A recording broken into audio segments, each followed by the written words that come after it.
지난해 임대차법 시행 직전 전셋값을 크게 올려 논란을 불러일으킨 김상조 청와대 정책실장이 전격 사퇴했습니다. 문 대통령은 사의를 즉각 수용하고 후임에 이호승 경제수석을 임명했습니다. 더불어민주당이 국민의힘 오세훈 서울시장 후보가 셀프 보상 의혹이 있는 내곡동 땅 측량 현장을 방문했다는 추가 증언이 나왔다며 후보직 사퇴를 촉구했습니다. 오세훈 후보는 의혹을 거듭 부인하면서 당시 2패인 정보 공개를 한국국토정보공사에 청구했습니다. 전해철 행정안전부 장관 전 보좌관 가족이 3기 신도시 예정지 땅을 투기했다는 의혹에 대해서 경찰이 국토교통부 등을 압수수색하고 있습니다. 미공개 정보로 전철역 예정지 근처 부동산을 사들인 의혹을 받는 포천시청 공무원 박모 씨에 대한 구속영장 심사가 진행돼 오늘 저녁쯤 구속 여부가 가려집니다.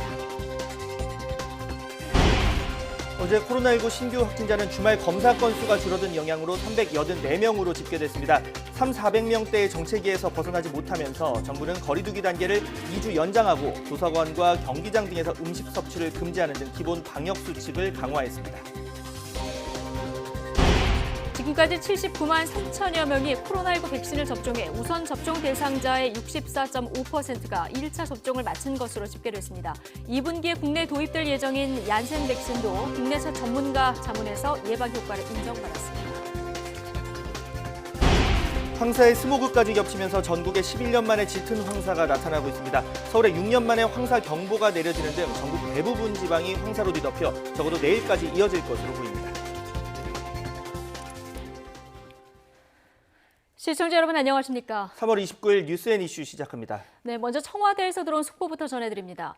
전월세 상한제 시행 직전 본인 소유 아파트 전세 보증금을 큰 폭으로 올린 사실이 뒤늦게 확인돼 논란이 된 청와대 김상조 정책실장이 결국 물러났습니다. 문재인 대통령은 후임 정책실장으로 이호승 현 경제수석을 임명했는데요. 유영민 비서실장의 인사 발표와 김상조 정책실장 발언까지 이어서 들어보시죠. 문재인 대통령은 오늘 대통령 비서실 정책실장에 이호승 현 경제수석 비서관을 임명했습니다. 신임 이호승 정책실장은 현 정부 대통령 비서실 일자리 기획비서관, 기획재정부 1차관을 거쳐서 현재 경제수석비서관으로 재임 중이며 재난지원금, 한국판 뉴딜, 부동산 정책 등 경제 정책 전반에 대한 깊은 이해를 가지고 있습니다. 치밀한 기획력과 꼼꼼한 일처리로 신망이 높으며 경제 등 정책 전반에 대한 탁월한 전문성과 균형 감각을 보유하고 있어 집권 후반기 경제 활력을 회복하고 또 포용 국가 실현 등 국정과제를 성공적으로 완수할 적임자입니다. 그럼 먼저 퇴임하시는 김상조 정책실장님 인사에 이어서 신임 이호승 정책실장님의 인사를 듣도록 하겠습니다. 김상조입니다. 부동산 투기 근절을 위해 총력을 기울여야 할 이 엄중한 시점에 국민들께 크나큰 실망을 드리게 된 점 죄송하기 그지없습니다. 청와대 정책실을 재정비하여 이사 대책 등 부동산 정책을 차질 없이 추진할 수 있도록 빨리 자리를 물러나는 것이 대통령님을 모신 비서로서 해야 할 마지막 역할이라고 생각했습니다. 그래도 다행인 것은 이호승 신임 정책실장이 탁월한 능력과 훌륭한 인품을 가진 분이라서 제가 다 하지 못한 일을 잘 마무리함으로써 대한민국의 포용적 회복과 도약을 위한 성과를 거둘 수 있을 거로 확신한다는 점입니다. 다시 한번 송구하고 감사합니다. 네, 조금 더 자세한 내용 청와대 취재기자 연결해서 알아보겠습니다. 네, 홍성기 기자. 네, 청와대입니다. 네, 김상조 정책실장이 전격 사퇴했고 바로 문 대통령이 사의를 받아들였습니다. 사실상 경질성 측면이 있다는 분석이죠. 네, 그렇습니다. 김상조 실장이 사퇴 의사를 표명하고 문 대통령이 이를 수용했지만 사실상은 경질성 교체로 봐야 될 것 같습니다.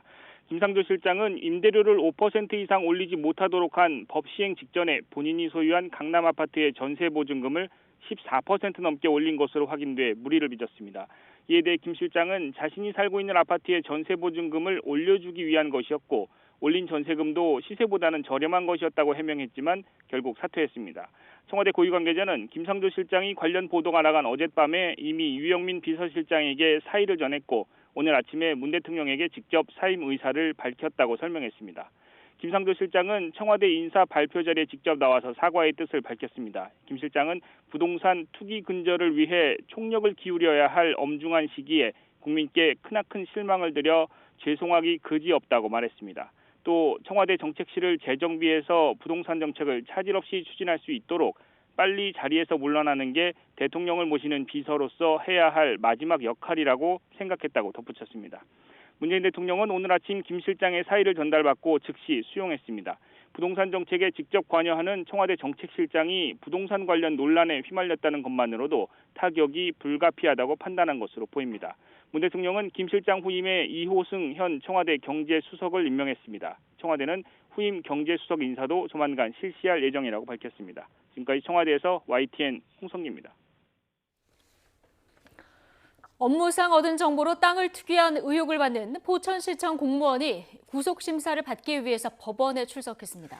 경찰은 또다시 국토교통부와 경기도청 등을 압수수색하고 있는데 전해철 장관의 전 보좌관 가족의 3기 신도시 투기 의혹을 수사하기 위해서입니다. 취재기자 연결해서 자세한 내용 들어보겠습니다. 홍민기 기자. 네, 의정부지방법원입니다. 네, 전철역 예정지 투기 의혹을 받는 포천시청 공무원 지금 법원에 출석해서 영장 심사를 받고 있다고요? 네, 그렇습니다. 1시간 전쯤인 10시 반쯤 출석했습니다. 내부 정보를 이용했는지 불법인 건 몰랐는지 등을 묻는 취재진에게 아무런 대답도 하지 않고 법정으로 향했는데요. 박 씨는 지난해 9월 부인과 함께 40억 원을 대출받아 도시철도 7호선 연장 노선의 전철역 예정지 인근 땅과 건물을 사들였습니다. 박 씨는 부동산을 사기 직전까지 도시철도 연장 사업을 담당했는데 이 때문에 박 씨가 업무를 하면서 알게 된 정보를 이용했다는 의혹이 불거졌습니다. 이 부동산들은 법원에서 몰수 보전 결정이 내려져 박 씨가 마음대로 처분할 수 없는 상황입니다. 앞서 검찰은 부패방지법 위반 혐의로 박 씨에 대해 구속영장을 청구했습니다. LH를 비롯한 공직자 부동산 투기 의혹 수사에서 구속영장이 청구된 건 처음입니다. 경찰은 박 씨가 업무상 얻은 정보를 이용했음을 증명하는 상당한 증거를 찾았다며 구속영장 발부 가능성에 무게를 두고 있습니다. 박 씨의 구속 여부는 오늘 저녁쯤 가려질 것으로 보입니다. 네, 현직 장관의 전 보좌관에 대한 투기 의혹도 불거진 가운데 관련 수사도 속도를 내고 있죠. 네, 그렇습니다. 경기남부경찰청 부동산 투기 특별수사대는 오늘 오전 10시부터 국토교통부 등을 압수수색하고 있다고 밝혔습니다. 이곳 외에도 경상남도 진주시 LH 본사, 안산시청 그리고 경기도청도 포함됐는데요. 전해철 행정안전부 장관의 전 보좌관 가족이 3기 신도시 예정지 땅을 투기했다는 의혹과 관련해 압수물을 확보하는 것으로 알려졌습니다. 앞서 시민단체 사법시험 준비생 모임은 지난 18일 전 장관의 전 지역보좌관 부인 A씨를 농지법 위반 혐의로 경찰에 고발했습니다. A씨가 3기 신도시로 지정되기 전 안산 장상지구 토지를 매입했다는 건데요. 2억 원 이상 대출을 받아 개발 제한구역 땅을 사들인 것은 내부 정보를 활용한 전형적인 땅 투기라고 주장했습니다. 이에 대해 전 장관 측은 투기 목적의 부동산 매입이라고 단정할 수 없다고 반박했습니다. 이런 가운데 경기남부경찰청은 일주일 넘게 LH 전 현직과 그 주변인을 불러 조사하고 있습니다. 어제는 전직 LH 전북본부 직원을 피의자 신분으로 불렀는데요. 이 직원은 지난 2018년 다른 LH 전 현직 직원들과 3기 신도시 개발 예정지인 광명시 노원사동 필지를 구매했습니다. 그런데 함께 땅을 산 이들도 모두 전북 전주시 주민이라 원정 투기 의혹까지 불거진 상황입니다. 이 직원을 포함해 구체적인 혐의가 적용된 LH 전현직 직원 15명 가운데 지금까지 11명이 소환 조사를 받았는데요. 이들의 구속 여부도 조만간 가려질 것으로 보입니다. 수사 대상자도 갈수록 늘고 있습니다. 지난 26일 기준 경찰 합동수사본부가 내사 혹은 수사 중인 부동산 투기 사건은 110건, 대상자는 536명에 달합니다.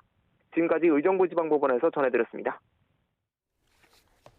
문재인 대통령은 오늘 청와대에서 부동산 부패 청산을 위한 공정사회 반부패 정책협의회를 주재합니다.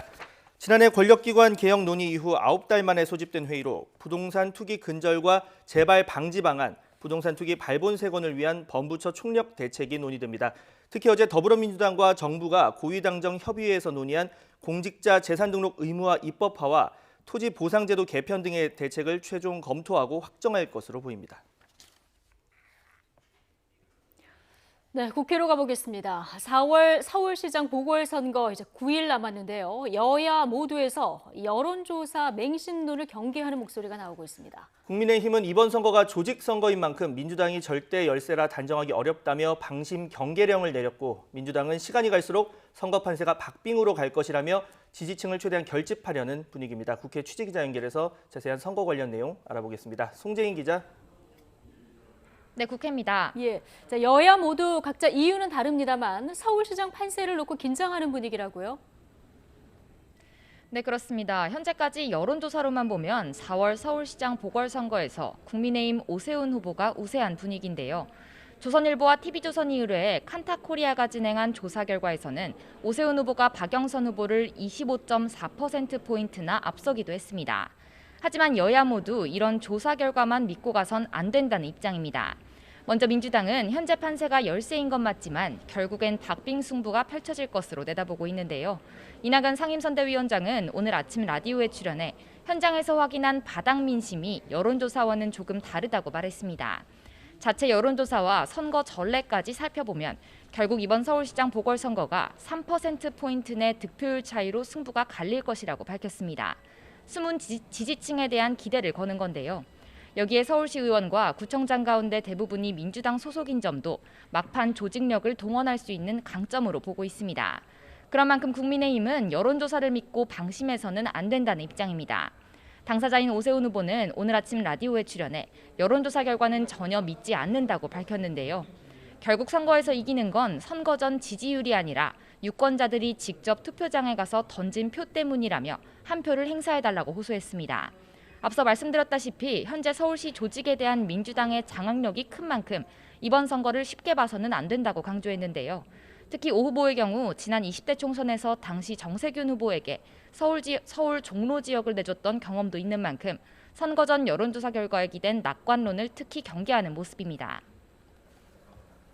네, 부산시장 선거 상황도 살펴보겠습니다. 오늘 오후에 국회 정보위 회의가 예정돼 있는데 여기서도 부산시장 선거를 둘러싼 공방이 이어질 전망이라고요? 네, 그렇습니다. 국회는 오늘 오후 2시 정보위원회 회의를 열고 국정원에 보고를 받습니다.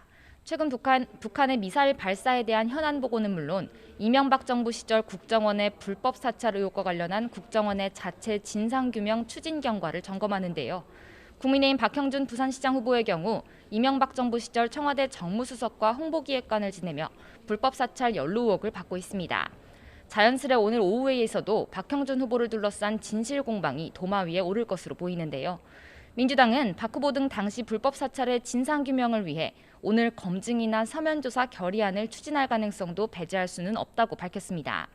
반면 국민의힘은 선거를 불과 9일 앞두고 민주당이 국가안보기관까지 동원해 선거 공세를 한다고 비판하고 있습니다. 불법 사찰 이슈가 선거와 연결되지 않도록 공세 차단에 주력할 것으로 보입니다. 지금까지 국회에서 YTN 송재인입니다. 더불어민주당은 국민의힘 오세훈 서울시장 후보가 셀프 보상 의혹에 있는 내곡동 땅 측량 현장을 방문했다는 추가 증언이 나왔다며 후보직 사퇴를 촉구했습니다. 김태년 당대표 직무대행은 오늘 회의에서 2005년 내곡동 땅 측량 당시 국토정보공사 팀장이 오 후보가 현장에 있었다고 말하는 언론 보도를 인용하면서 오 후보의 거짓말 20개가 이미 바닥을 드러냈다고 말했습니다. 김 직무대행은 그러면서 존재와 위치도 몰랐다던 내곡동 땅의 측량에 오 후보가 참여했다는 증언이 연이어 나오고 있다며 양심 선언이 있으면 사퇴하겠다는 약속을 지키라고 촉구했습니다. 국민의힘 오세훈 서울시장 후보가 내곡동 땅 측량에 직접 관여했다는 의혹에 대해서 거듭 부인하면서 당시 입회인 정보 공개를 한국국토정보공사 LX에 청구했습니다. 오세훈 후보는 YTN 라디오 황보선의 출발 새아침에 나와서 LX에 당시 측량 보고서가 있을 텐데 누가 측량을 의뢰했고 현장에 누가 입회를 했는지가 모두 기록이 돼 있는 만큼 모든 해명이 끝날 것이라면서 이같이 밝혔습니다. 네, 국내 코로나19 신규 확진자가 300명대로 내려왔습니다. 하지만 월요일마다 그렇듯이 휴일 검사 건수가 줄어든 영향을 고려할 때 확산세가 꺾인 것으로 보기는 어렵겠죠. 취재 기자 연결해 보겠습니다. 김종균 기자.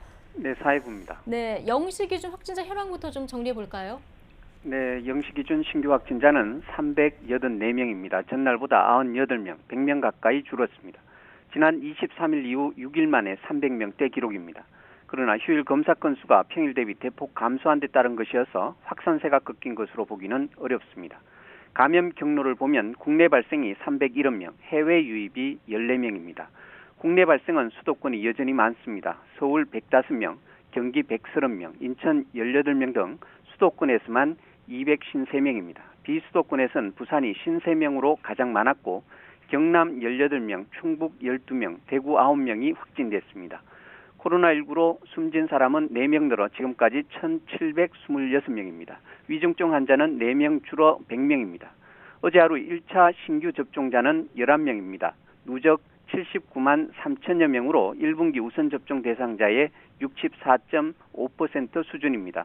또 예방접종 뒤 이상 반응 신고는 47건이 추가됐는데 모두 근육통 같은 경증 사례였습니다. 네, 2분기에 국내 도입될 예정인 백신이죠. 얀센 코로나19 백신 국내 첫 전문가 자문 결과가 나왔다고요? 네, 식품의약품안전처는 국내 첫 전문가 자문 결과 얀센 백신이 허가에 필요한 예방 효과를 인정받았다고 밝혔습니다. 우선 미국 등 8개국에서 이뤄진 다국가 임상 3상 시험에서 백신 예방 효과는 투여 14일 이후 66.9%, 28일 이후 66.1%로 나타났습니다. 다만 28일 이후 기저질환자에서는 예방률이 48.6%로 떨어졌습니다.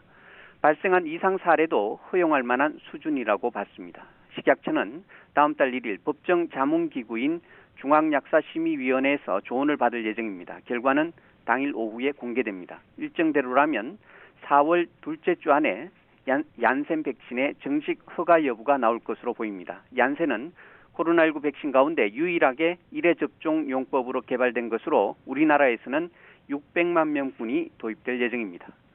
지금까지 사회부에서 YTN 김주균입니다.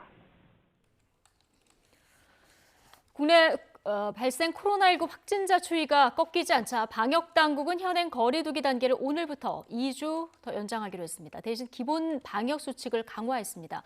강화된 수칙이 적용되는 시설은 도서관, 미술관 등 9곳이 더 늘었는데요. 취재기자 연결해서 자세히 들어보겠습니다. 정현우 기자. 네, 서울 마포구 서강도서관에 나와 있습니다. 예. 자, 오늘부터는 도서관 같은 시설에도 기본 방역 수칙이 적용된다는 거죠? 네, 그렇습니다. 저는 지금 도서관 입구 쪽에 나와 있는데요. 보시다시피 이렇게 도서관 입구에서는 출입자 명부 작성을 QR코드 방식으로 하고 직원 한 분이 체온 체크 등을 전담하고 있는 모습을 볼 수 있습니다. 그동안 이곳 도서관에서는 지금처럼 이렇게 출입자 관리를 해왔다고 설명하는데요. 오늘부터는 도서관 역시 거리두기 단계와 관계없이 기본 방역 수칙이 적용되는 시설이 돼서 이러한 출입자 관리 등을 필수로 해야 되는 겁니다. 도서관 관계자는 이번 방역 지침 변화로 크게 운영 방침을 바꿀 필요는 없지만 그동안 미비했던 점이 있는지를 점검하고 추가로 보완할 계획이라고 설명했습니다. 중점관리 시설을 위주로 방역 관리자를 둬야 했던 것과 달리 이젠 식당이나 도서관 등 시설에서도 방역 관리자 지정은 앞으로 필수가 됐습니다. 방역당국은 이용자와 종사자의 증상과 체온을 확인하고 이상이 있으면 출입을 제한해야 한다는 수칙도 못 박았습니다. 또 시설별로 정해진 이용 가능 인원도 표시하고 안내를 해야 합니다. 출입 명부 작성은 일행 모두 한 명씩 해야 한다는 수칙도 재확인했습니다. 일행 가운데 한 명만 이름을 적고 나머지는 왜 몇 명이라고 써서는 안 된다는 겁니다. 식당과 카페와 같이 음식을 파는 시설이 아닌 곳, 가령 도서관이나 박물관, 스포츠 경기장 등에서 음식 섭취를 금지하는 방역 지침도 마련됐습니다. 키즈 카페에 마련된 별도 식사 공간이나 이용 시간이 긴 국제회의장에서 정해진 곳에서만 음식을 섭취하는 건 예외적으로 허용됩니다. 기본 방역 수칙이니만큼 거리두기 단계와 관계없이 항상 이러한 수칙들은 지켜야 합니다. 기본 방역 수칙을 필수로 하는 시설 종류도 늘었습니다. 기존 중점관리시설과 일반관리시설 24종에 더해 미술관과 박물관, 도서관, 스포츠 경기장, 전시장, 박람회 등 9개 시설이 추가됐습니다. 앞서 언급한 음식 섭취 등 제한과 유증상자 출입 금지 등 조치가 해당 시설들에 오늘부터 적용됩니다. 박물관이나 전시회, 국제회의장 등 시설엔 출입 인원 제한도 새로 생겼습니다. 방역당국은 이러한 기본 방역 수칙을 안 지킬 때 과태료를 부과하는 건 다음 달 4일로 미룬다고 하는데요. 현장에서 준비할 시간을 주겠다는 설명입니다.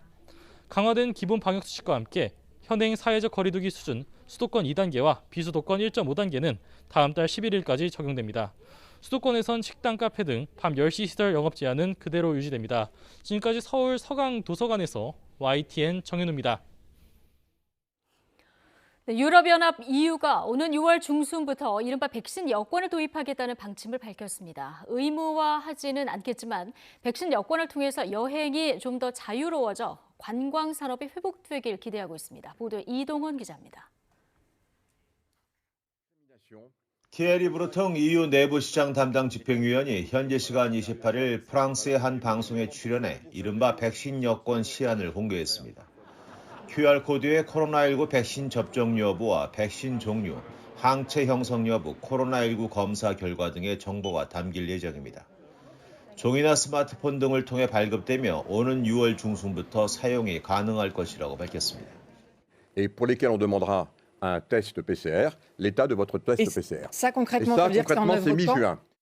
현재는 EU 내 백신 공급이 부족하지만 두세 달 안에 백신 공급이 늘어나 누구나 백신을 받을 수 있는 시점에 맞춰 백신 여권을 발급하겠다는 것입니다. EU는 백신 여권을 의무화하지는 않겠다고 밝혔습니다. 하지만 항공사가 이를 요구할 수 있고 입국 시 코로나 검사를 면제받을 수 있다고 말해 사실상 백신 여권 없이 해외여행은 어려울 것으로 보입니다.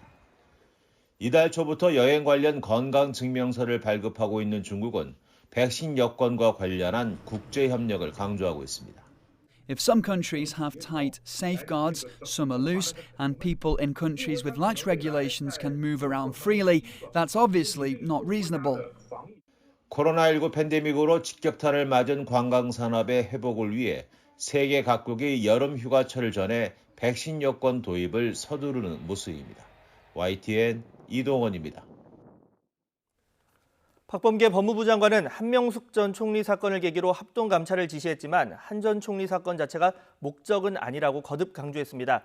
공무상 비밀 누설 혐의로 고발된 이문정 대검 감찰정책연구관의 감찰 참여 논란에 대해선 이해가 상충하는 부분은 자체 조정되지 않을까 생각한다고 답했습니다. 관련 발언 직접 들어보시죠.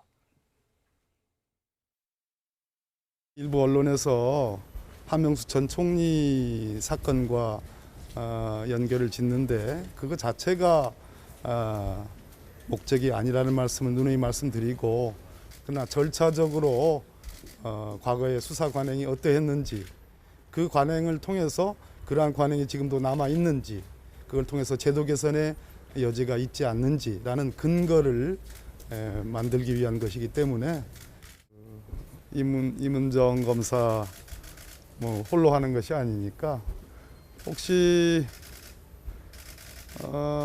모르겠습니다. 이해가 상충되는 부분이 있다면 그건 자체적으로 조정이 되지 않을까.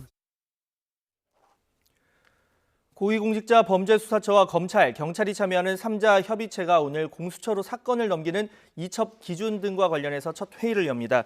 공수처에선 여운국 차장이 참석할 예정으로 공수처나 검찰, 경찰이 아닌 별도의 장소에서 회의가 열리는 것으로 알려졌지만 구체적인 일정과 안건 등은 모두 비공개로 진행됩니다. 김진욱 공수처장은 아침 출근길에서 이첩 관련 사항도 의제 중 하나라며 논의 결과를 공개할지는 검토해봐야 할 것이라고 말했습니다. 골프 여제 박인비 선수가 미국 여자 프로골프 LPGA 투어 시즌 4번째 대회 기아 클래식에서 대회 내내 선두를 내주지 않는 와이어 투 와이어 우승을 달성했습니다. 5타차 선두로 4라운드를 시작한 박인비는 합계 14언더파로 렉시 톰슨 등 2위 그룹을 5타차로 따돌리고 시즌 첫 우승을 신고했습니다. 시즌 첫 출전 대회에서 우승한 박인비는 메이저 7승을 포함한 통산 21승째를 기록하면서 박세리가 갖고 있는 한국인 최다승 25승에 4승 차로 바짝 다가섰습니다.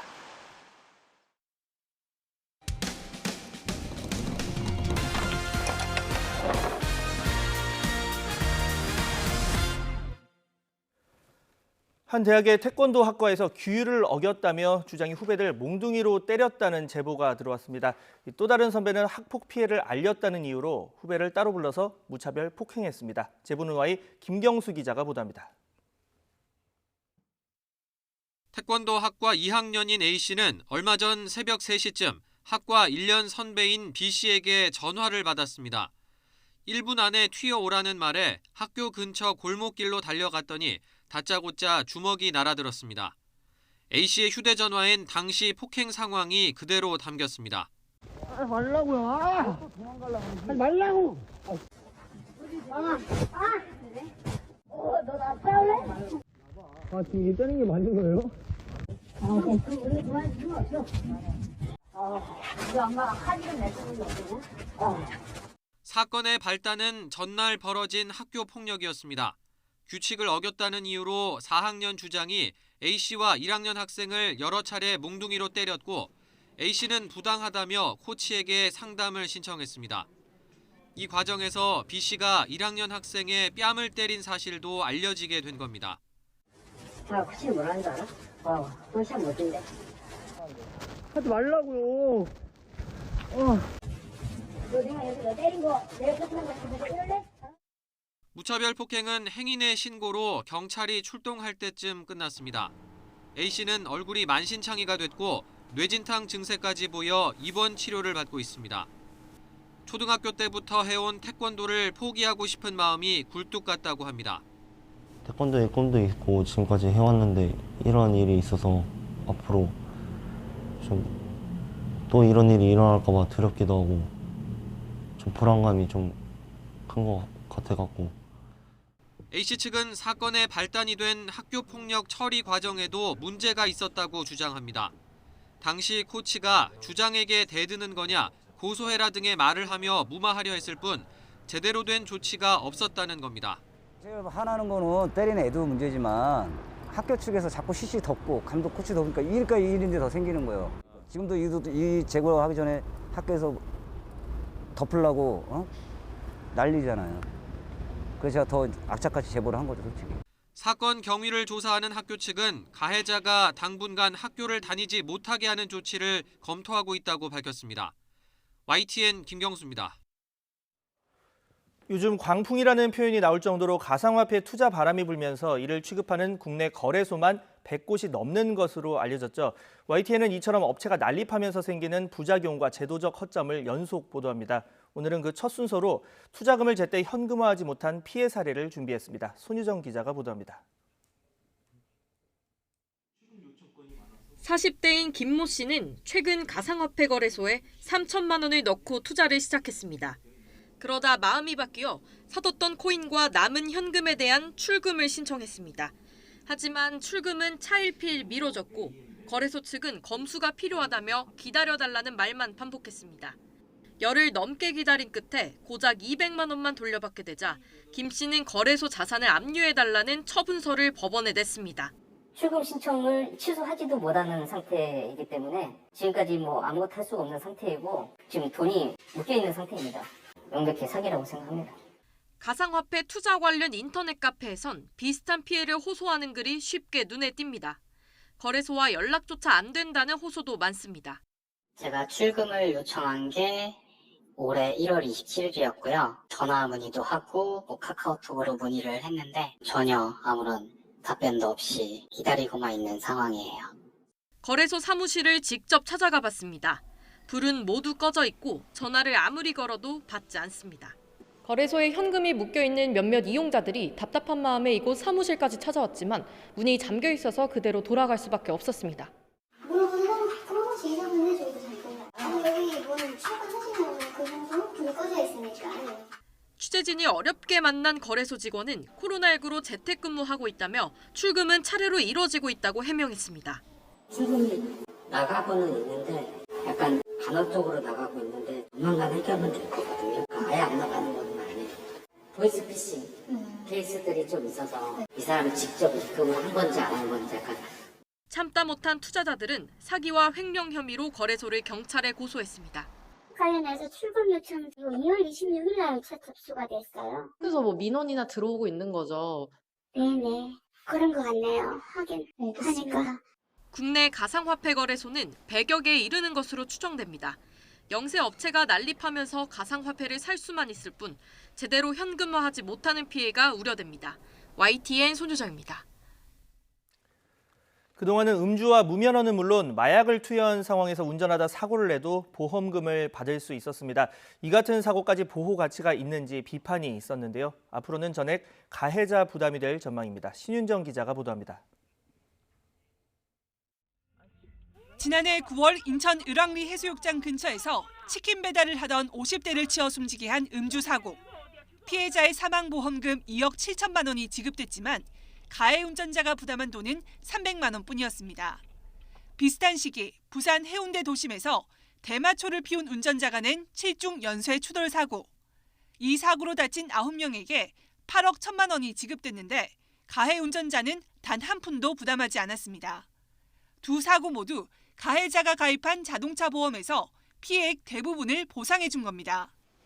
보험회사가 보험금 일부를 가해자에게 구상할 수 있는 사고 부담금 제도가 도입돼 운영 중이지만 한도가 낮아 실효성 문제가 제기되었습니다. 이에 따라 정부는 앞으로 음주운전과 무면허, 뺑소니는 물론 마약과 약물운전에서도 보험사가 피해자 등에게 지급된 보험금 전액을 가해자에게 구상할 수 있도록 하기로 했습니다. 형사처벌과 별개로 경제적 부담을 높여서 경각심을 높이고 사고를 예방하기 위해서입니다. 경제적 부담금을 높여가지고 교통 경각심을 좀 고취시켜서 교통사고를 예방하겠다는 게 첫 번째고요. 일반 고객들의 보험료 인상으로도 이어질 수 있기 때문에 그런 측면도 고려한 거고요. 국토부는 이와 함께 신호 위반과 속도 위반 등 12대 중과실 사고를 일으킨 경우 가해자의 차 수리비를 상대방에게 청구할 수 없도록 하는 방안도 추진하기로 했습니다. 차대차 사고에서 물적 피해는 과실 비율에 따라 책임을 분담해 왔는데 상대방 과실이 명백한데도 고급 차량인 경우 피해자가 배상해줘야 하는 금액이 더 많은 경우를 막기 위해서입니다. 국토부는 교통사고 감소에 기여할 수 있는 개선 방안을 꾸준히 발굴 추진해 나갈 계획이라고 밝혔습니다. YTN 신윤정입니다.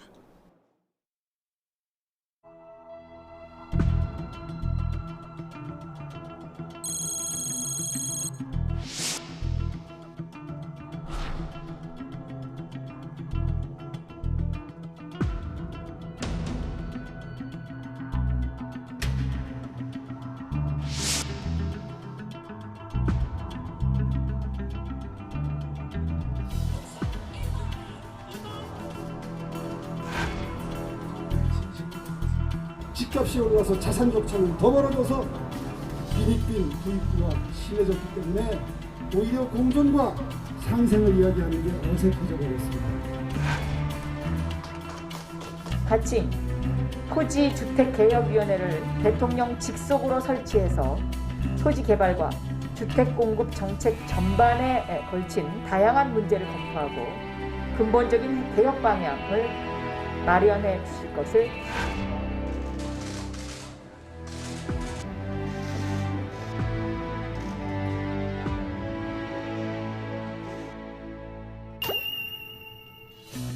부당한 부동산 투기, 이익을 얻는 자, 시도하는 자, 신임, 반민족 행자와 같은 법률로 규정해야 한다.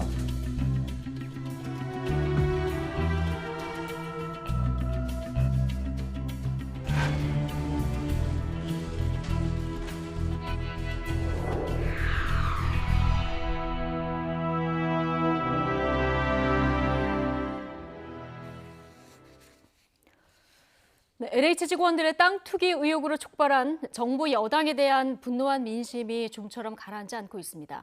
이런 가운데 임대차 3법 시행 직전에 본인 소유 강남 아파트의 전세 보증금을 대폭 올려서 논란을 일으킨 김상조 청와대 정책실장이 결국 사퇴했는데요. 여야가 첨예하게 맞붙고 있는 4.7 재보선 레이스에 어떤 영향을 미칠지 주목됩니다. 자, 오늘은 현근택 더불어민주당 전 상근 부대변인 그리고 이준석 국민의힘 전 최고위원 두 분 모셨습니다. 어서 오십시오. 안녕하세요. 예, 안녕하십니까. 조금 전 나온 소식부터 좀 얘기를 해보겠습니다. 김상조 청와대 정책실장 지난해 7월에 주택임대차보호법 개정 이틀 전 자신이 소유한 청담동 아파트 전세 보증금을 14% 넘게 올렸다. 자, 이 사실이 뒤늦게 드러났는데요.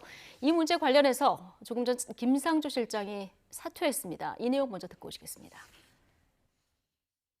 부동산 투기 근절을 위해 총력을 기울여야 할 이 엄중한 시점에 국민들께 크나큰 실망을 드리게 된 점 죄송하기 그지없습니다. 청와대 정책실을 재정비하여 이사 대책 등 부동산 정책을 차질 없이 추진할 수 있도록 빨리 자리를 물러나는 것이 대통령님을 모신 비서로서 해야 할 마지막 역할이라고 생각했습니다. 그래도 다행인 것은 이호승 신임 정책실장이 탁월한 능력과 훌륭한 인품을 가진 분이라서 제가 다 하지 못한 일을 잘 마무리함으로써 대한민국의 포용적 회복과 도약을 위한 성과를 거둘 수 있을 거로 확신한다는 점입니다. 다시 한번 송구하고 감사합니다. 네, 김상조 정책실장 오늘 아침 발언 듣고 오셨습니다. 그러니까 상한폭을 5%까지로 제한하는 개정 임대차법 시행 이틀 전에 강남구 청담동에 있는 아파트의 임대보증금을 8억 5천에서 9억 7천 따지면 14.12% 되더라고요. 이래서 이제 논란이 됐는데 불법은 아닙니다. 그런데 정책을 주도하는 청와대 정책실장이기 때문에 좀 논란이 된 건데 오늘 사퇴를 했습니다만 이거 사실상 경질이라고 봐야 됩니까? 뭐 그런 측면이 있죠. 왜냐하면 예. 언론 보도에 대한 해명도 저는 봤습니다만 억울한 부분은 분명히 있어요. 예. 왜냐하면 본인도 지금 1억 2천 올렸는데 다른 데 가서 한 2억 정도 올려줬거든요. 예. 그러면 사실은 우리나라 국민 대부분들이 임대인이면서 임차인들이 많습니다. 저도 마찬가지고요. 대부분이 그렇기 때문에 사실 이게 아주 보면 시장에서 작동하는 원리거든요. 제가 예. 생각해도 아마 법 시행 앞두고서 계약을 뭐 갑자기 뭐 갱신하거나 그렇지는 않았을 것 같아요. 예. 보통 계약은 다 연동돼 있거든요. 한쪽에 내가 들어갈 때 나오기 때문에 내가 올려주면 이쪽도 올려주는 식으로 하는 거지만 그럼에도 불구하고 현재 어쨌든 이 부동산 정책과 관련해서 예. 굉장히 불신이 많고 이렇기 때문에 뭐 그런 논란도 피하기 위한 목적도 있는 것 같고 아마 지금 가장 문제가 되는 LH 문제도 결국은 공공주도의 공급 대책 자체의 문제인 거기 때문에 청와대에서 결국은 정책을 하는 게 정책실장이 하는 역할이거든요. 네. 그러다 보니까 이런 정책에 대한 신뢰 이런 부분은 아마 고려한 것 같습니다. 네, 내가 임대료를 올려줘야 되니까 올려줄 수밖에 없었다. 이제 해명인데 이 말씀하신 대로 시장에서 작동하는 원리 아니겠습니까? 그러니까 이것도 일반 국민들도 똑같이 이런 상황에 놓인 분들이 굉장히 많을 텐데 그러다 보니까 이 임대차 보호법 개정 너무 성급하게 한 거 아니냐 이런 지적이 또 나옵니다. 물론 이게 아마 처음에는 뭐 지금 굉장히 말이 많습니다만 아마 인상률이라든지 처음에는 어쨌든 약간 부작용이 있게 마련입니다. 그리고 이걸 2년을 4년을 연장하는 것이고 그 다음에 뭐 때문에 만약에 주인이 들어갈 때는 뭐 적용이 안 되고 이런 부분이 있는데요. 근데 최근에는 이렇게 보면 이게 어느 정도 좀 정착돼가는 과정이라고 보고 있습니다. 그래서 뭐 이런 아마 각 개인들 지난번에 아마 그 부총리도 보면은 뭐 본인이 뭐 이사 가야 되니 말하니 논란이 많았잖아요. 근데 그런 건 사실은 누구나 다 겪을 수 있는 문제로 봐요. 저도 마찬가지고요. 저도 뭐 집 들어가지 못해서 다른 데 가는 경우 있는데 그런 건 일시적인 현상이다라고 보고 싶습니다. 예. 바로 사퇴를 했고요. 신임 정책실장에는 이호승 경제수석이 임명이 됐습니다. 어떻게 보십니까? 저는 뭐 이번에 김상조 정책실장이 사퇴한 것도 제 꾀에 제가 넘어간 것이다 이렇게 말씀드리고 싶은 게 이번 정부의 부동산 문제가 터졌을 때부터 초기부터 저희 야당이 지적했던 거는 당신들이 지난 10년 동안 특히 박원순 시장 시정 하에서 수도권 서울 지역에 주택 공급을 다 막아놨기 때문에 수요와 공급상에서 문제가 생긴 것이다 라고 지적해왔는데 거기다 대놓고 그것에 반박하기 어려우니까 여권이 취한 태도가 뭐냐면은 악당들을 만들었어요. 나쁜 사람들이 있기 때문에 나쁜 사람들이 나쁜 의도를 가지고 집값을 출렁이게 하는 것이다. 처음에 악당으로 찝은 사람들이 누구냐 하면은 다주택자였어요. 집 두 채 가진 사람들은 다 투기적 수요다라고 이제 몰아붙였고 자, 그 얘기 하려다 보니까 자기 세력 내에서도 다주택자인 사람들을 다 공직에 쫓아내고 면박 주고 이렇게 했었거든요. 자, 그 다음이 뭡니까? 전세 가격을 급하게 올리고 월세 가격을 급하게 올리는 사람들이 악당이다. 그래가지고 임대차에 대해 가지고 굉장히 강한 규제를 하고 있는 것이거든요. 저희는 이제 겪어보니까 다 아는 것이죠. 그렇게 악당들 계속 상정해가면서 폭탄 돌리게 한다 해가지고 부동산 시장이 안정되는 것이 아니고요. 기본적으로 수요와 공급을 맞추지 못했기 때문이다. 이제 국민들이 그거 다 아니까 지금 서울시장 선거에서 저희 후보도 그런 쪽으로 이야기를 하고 하다못해 박영선 후보마저도 뭐 강남 재건축을 풀겠다 뭐 이런 소리 하고 있는 거 아니겠습니까? 이거 정부 4년 운영하고 나서야 이제 시장과 어쨌든 공급과 수요가 이제 가격의 본질이라는 걸 알게 됐다는 거를 축하드리면서 김상조 실장 이렇게 뭐 물러난다고 해가지고 바뀌는 거 아무것도 없습니다. 그렇기 때문에 새로운 정책 실장에 대해서 기대치도 아무도 없습니다, 국민들이. 이른바 악당 프레임에 걸렸다 이런 분석이신데요. 어떻게 보십니까? 뭐 그거는 뭐 제가 보기에는요 그냥 하는 얘기인 것 같고요. 사실은 다주택자 문제는 저는 해결이 안 됐다고 봐요. 특히 임대 사업자들에 대해서 갖고 있는 게 100만 전 호 정도 되는데 아직 안 나오고 있죠, 시장에. 전부 안 나오고 있다서 다주택자에 대한 어떤 과세라든지 중과 부분들은 현재도 저는 뭐 유의하다고 보고 있고 지난번에 계속 나오는 얘기인데요. 이게 아마 저는 이번에 아마 서울시장 선거 끝나면 특히 재개발 지역이나 재건축 지역은 집값 상승 가능성이 있다고 봅니다. 최근에 아마 약간 안정세를 보여가고 있거든요, 집값이. 근데 대부분 비슷해요, 후보들 공약이 보면. 특히 이제 말씀처럼 이제 재건축을 약간 규제를 완화하겠다. 예. 그다음에 재개발도 중단되는데 추진하겠다 그러면 이건 사실은 두 후보 모두 약간 비슷하게 하고 방향은 있는데 다르지만 사실은 서울에요 집 가진 사람보다 안 가진 사람이 더 많습니다. 예. 자가 보유율이 한 40% 정도밖에 안 되거든요. 근데 대부분 초점이 집 가진 사람들한테 포커스가 맞춰져 있어요. 근데 사실은 집 안 가진 사람들이 이 주택 가격 상승했을 때는 더 피해를 봅니다. 그런 부분 저는 좀 신경을 써야 된다고 보고 있습니다. 저는 근데 민주당에서는 집이라는 재화를 그래 전 국민이 집 한 채씩 갖고 있으면 그 다음부터는 그 주택의 가치를 상승시키고 새로운 집을 만들고 이런 필요가 없다고 착각하고 있는 것 같은데요.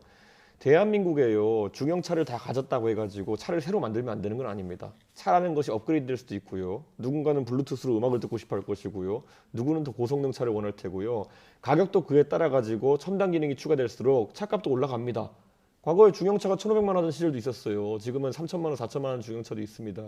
근데 이런 어떤 국민 생활 수준의 향상에 따라 가지고 적절한 주택들을 공급해야 되는 것인데 이거 10년 동안 막아놓은 다음에 지금 와가지고 어쨌든 뭐 더 필요 없다는 듯이 이렇게 얘기한다든지 아니면 가격이 오를 테니까 안 된다라고 얘기하는 거는 철저하게 경제 원칙에서 벗어난 이야기입니다. 제 집을 짓지 말아야 된다는 건 아니고요. 당연히 알고 있죠. 모든 사람들이. 왜냐하면 1인 가구가 굉장히 늘어나고 있고요. 그러니까 대형 평수보다는 소형 평수, 그다음에 헌집보다는 새집 좋아하는 건 누구든지 있는 거 아닙니까? 당연히 그 수요가 있는 것이죠. 근데 그거를 짓지 말아야 된다 얘기하는 건 아니고 어떻게 공급할 것인가 그 방법의 차이라고 봅니다. 예. 자, 어제 당정청이 부동산 투기 대책을 발표했습니다. 전 공직자에 대한 재산 등록부터 해서 부당이득 몰수 방안까지 나왔는데 특히 부당이득 환수 관련해서는 이제 소급 적용도 검토하겠다 이런 입장이 나왔습니다. 이거 가능합니까? 이게 가장 쟁점이 되는 부분이죠. 그러니까 지금 현재 아마 뭐 특별법이나 이렇게 보면 직무상 비밀을 업무 처리 중에 알게 된 직무상 비밀을 이용해서 그거를 이익을 봐야 돼요. 그럼 이제 직무 직접 실제로 뭐 부동산 기획을 하거나 하는 사람이 아닌 경우나 예. 아니면 뭐 다른 사람한테 들었거나 비밀이 자기가 취급하는 게 아니라 근데 또 실제로 팔지 않았으면 이거 몰수할 수 없단 말이죠. 그러다 보니까 지난번에도 법 개정할 때 직무상 비밀을 하지 말고 그냥 내부 정보 이용하면 하자고 했는데 결국은 문제가 되면 그러면 이 3기 신도시 이미 이제 땅을 사놓은 사람들 같은 경우에는 적용이 안 된단 말이죠. 예. 그러다 보니까 나오는 건데 지금 이거를 뭐 친일이냐 아니냐 이걸 몰고 가는 게 아니고요. 친일 재산 환수법 같은 경우에도 약간 소급 입법이었거든요. 예. 그게 왜냐하면 이미 만료된 경우였기 때문에 특별법으로 그렇죠. 특별법으로 한 거죠. 환수라고. 결국은 이제 소급해서 형사처벌을 하거나 뭐 재산권 박탈할 수 없다고 헌법에 돼 있는데 사실 뭐 재산권 박탈하는 건 아니에요. 형사처벌 문제인데 저는 근데 이거는 약간 국민적인 공감대가 필요하다고 봅니다. 여야 간 합의도 필요하다고 보고요. 왜냐하면 결국 문제는 법이라는 원칙도 있지만 원칙적으로는 안 되는 거죠. 소급법은 안 되지만 그래도 국민들이 지금 3기 신도시에 다 땅 사놓은 사람들이 그럼 그대로 그 이익을 가져가야 된단 말이야. 이건 안 되겠다라는 어느 정도의 공감대가 필요하다. 그렇다면 저는 예외적으로 할 수 있다 보고 있습니다. 그러니까 헌법을 보면은 소급 입법에 의해서 재산권을 박탈당하지 않는다 이게 있지만 법률가로서 보시기에 공감대가 형성되면 소급 입법 이게요 재산권 박탈의 부분은 아니에요. 박탈이라는 거는 수용하는 걸 박탈이라고 하는 거거든요. 그러니까 오히려 소급 입법에 의한 형사처벌. 그러니까 원래 형사법도 보면 처벌도 보면은 행위시법이라서 사실은 나중에 법 만들어서 그 몰수하는 건 안 되는 거예요. 지금 몰수는 어찌 보면 형사처벌적인 거기 때문에 그래서 우리가 5.18 특별법도 그렇고 아니면 반민족 행위자도 그렇고 사실은 굉장히 입법할 때부터 논란이 많고 또 뭐 저는 이거 헌재로 갈 수 있다고 봅니다. 근데 전제는 그래서 어느 정도 여야 합의라든지 공감대라든지 이런 게 필요하다라고 보고 있습니다. 여당에서는 친일 반민족 행위자의 재산 몰수 같은 반열에서 엄격히 대응하겠다 이런 입장입니다. 야당에서 어떻게 보고 계십니까? 그러니까 선거 한복판인데도 불구하고 지금 민주당 서울시장 후보의 주택 공급에 대한 대책과 지금 여당의 대책이 그리고 정부의 정책이 완전 엇갈리고 있는 거죠. 자, 강남이나 이런 데 재건축 풀겠다고 서울 전역에 재건축 풀겠다고 박영선 후보가 공약했습니다. 재건축으로 공급되는 아파트는 아주 양질의 아파트들입니다. 왜냐? 직주 근접성이 좋고요. 서울에 일자리가 있기 때문에 직주 근접성이 좋고 새 아파트입니다. 이것을 대체제로서 원래 공급하려고 했던 것이 민주당이 재건축 푸는 거 싫어하니까 대체제로 공급하려고 했던 것이 서울과 가까운 위치에 있는 3기 신도시입니다. 그렇기 때문에 결국엔 정책 판단을 해야 되는 거거든요. 광명시흥 신도시도 하면서 재건축도 풀겠다 이러면 그거야말로 원하는 아까 계속 얘기했던 공급 과잉이나 이런 것들이 일어날 수 있는 조건이 되는 것이고 거꾸로 재건축을 화끈하게 풀기로 했으면은 광명시흥 신도시는 이미 투기꾼들의 밭이 됐기 때문에 여기는 과감하게 해제하면 되는 겁니다. 근데 이걸 지금 지금까지 해놓은 말이 있기 때문에 광명시흥 신도시는 계속 가야 되는 것이고 선거 때 돼가지고 표를 얻기 위해 가지고는 재건축 재개발 풀겠다 해야 되는 것이고 이런 둘 중에 하나는 거짓말이거든요. 유권자가 바보일 것 같습니까? 지금 선거가 되니까 두 가지 말을 동시에 하고 있는 거 아닙니까? 저는 지금 당장 민주당이 정확히 둘 중에 어떤 것이 공급 대책인지 밝혀야 됩니다. 굉장히 이상한 프레임으로 가는데요. 사실은 이 투기꾼들의 환수 문제는 3기 신도시만의 문제가 아니에요. 전국에 다 있는 문제거든요. 3기 신도시 특정 지역만의 문제가 아니고 사실은 이거에 대해서 국민의힘에서는 명확한 입장을 안 밝히고 있어요. 물론 뭐 제가 보기에는 아마 국민들의 여론이 당연히 해야 된다는 여론이 높기 때문에 하지만 이걸까지 하면 건 좀 무리 아니냐 이런 생각인 것 같은데 차라리 제가 보기에는 차라리 반대한다. 소급 입법이니까 안 된다. 이렇게 나오는 게 맞지. 지금 얘기처럼 3기 신도시의 특정 지역을 이거를 지정을 취소해라. 이렇게 갈 문제가 아니에요. 이게 3기 신도시만의 문제입니까? 아니죠. 전국적으로 다 벌어진 문제예요. 모든 공무원들이 제 같은 용인 같은 경우에도 지금 뭐 수사 대상입니다만 그 하이닉스 반도체 부분도 공무원이거든요. 근데 이 사람은 물론 몰수 될 수도 있고 안 될 수 있어요. 하지만 그대로 둬야 되느냐? 여기에 근본적인 문제가 있는 것이지 공급 대책의 문제가 아니다. 방금 전에 이제 헌법에 배치될 수도 있는 다소 무리가 있는 소급 입법을 하는 형태로 가자고 한 것은 아까 말했듯이 5.18 특별법 등 특정한 상황에 대해서 국민적인 분노가 많기 때문에 하자는 것이다. 이번에도 이익을 보기 놔둘 수는 없기 때문에 그런 거 아니냐라고 말씀하셨는데 그건 특정한 사안에 대한 거예요. 저는 앞으로 있는 투기에 대해 가지고는 소급 입법이 아닌 방식으로도 차단할 수 있는 것이고 다만 지금 광명시흥 신도시처럼 이미 상당한 수익이 예상되는 곳에 투자한 사람들을 잡아내기 위해서는 지정 취소 외에 답이 있느냐. 그리고 저는 공급 대책에 있어서도 이거 놔두고요. 재건축 재개발을 풀겠다고 하는 것은 도대체 어떤 것이 문재인 정부의 공급 대책이냐. 그냥 급하니까 둘 다 하자는 거냐. 이러면 진정성이 없죠. 아니 두 개를 섞지 마시고요. 그러니까 소급 입법으로라도 이거를 몰수할 거냐 말 거냐만 얘기하면 돼요. 왜 지정 취소하고 관련 전국의 모든 현상이지 광명만 한정된 게 아니죠. 전국적으로 다 투기가 문제이기 때문에. 신도시 취소로서 환수할 수 있습니다. 그걸 차라리 그러면 소급 입법이니까 반대하겠다. 자, 이렇게 딱 3기 얘기하면 되는 거예요. 신도시를 취소해야 되느냐 말아야 되느냐. 그거랑 관계없는 이 얘기죠. 부분은 나중에 따로 저희가 주제가 혹시 또 다룰 때가 되면 그때 다시 여쭙기로 하고요. 어쨌든 지금 뭐 소급 입법 얘기까지 나오는 이런 강도 높은 대책 얘기가 나오는 건 부동산으로 입안한 민심이 그만큼 심상치 않다. 정부 여당도 이렇게 판단하는 거 아니겠습니까?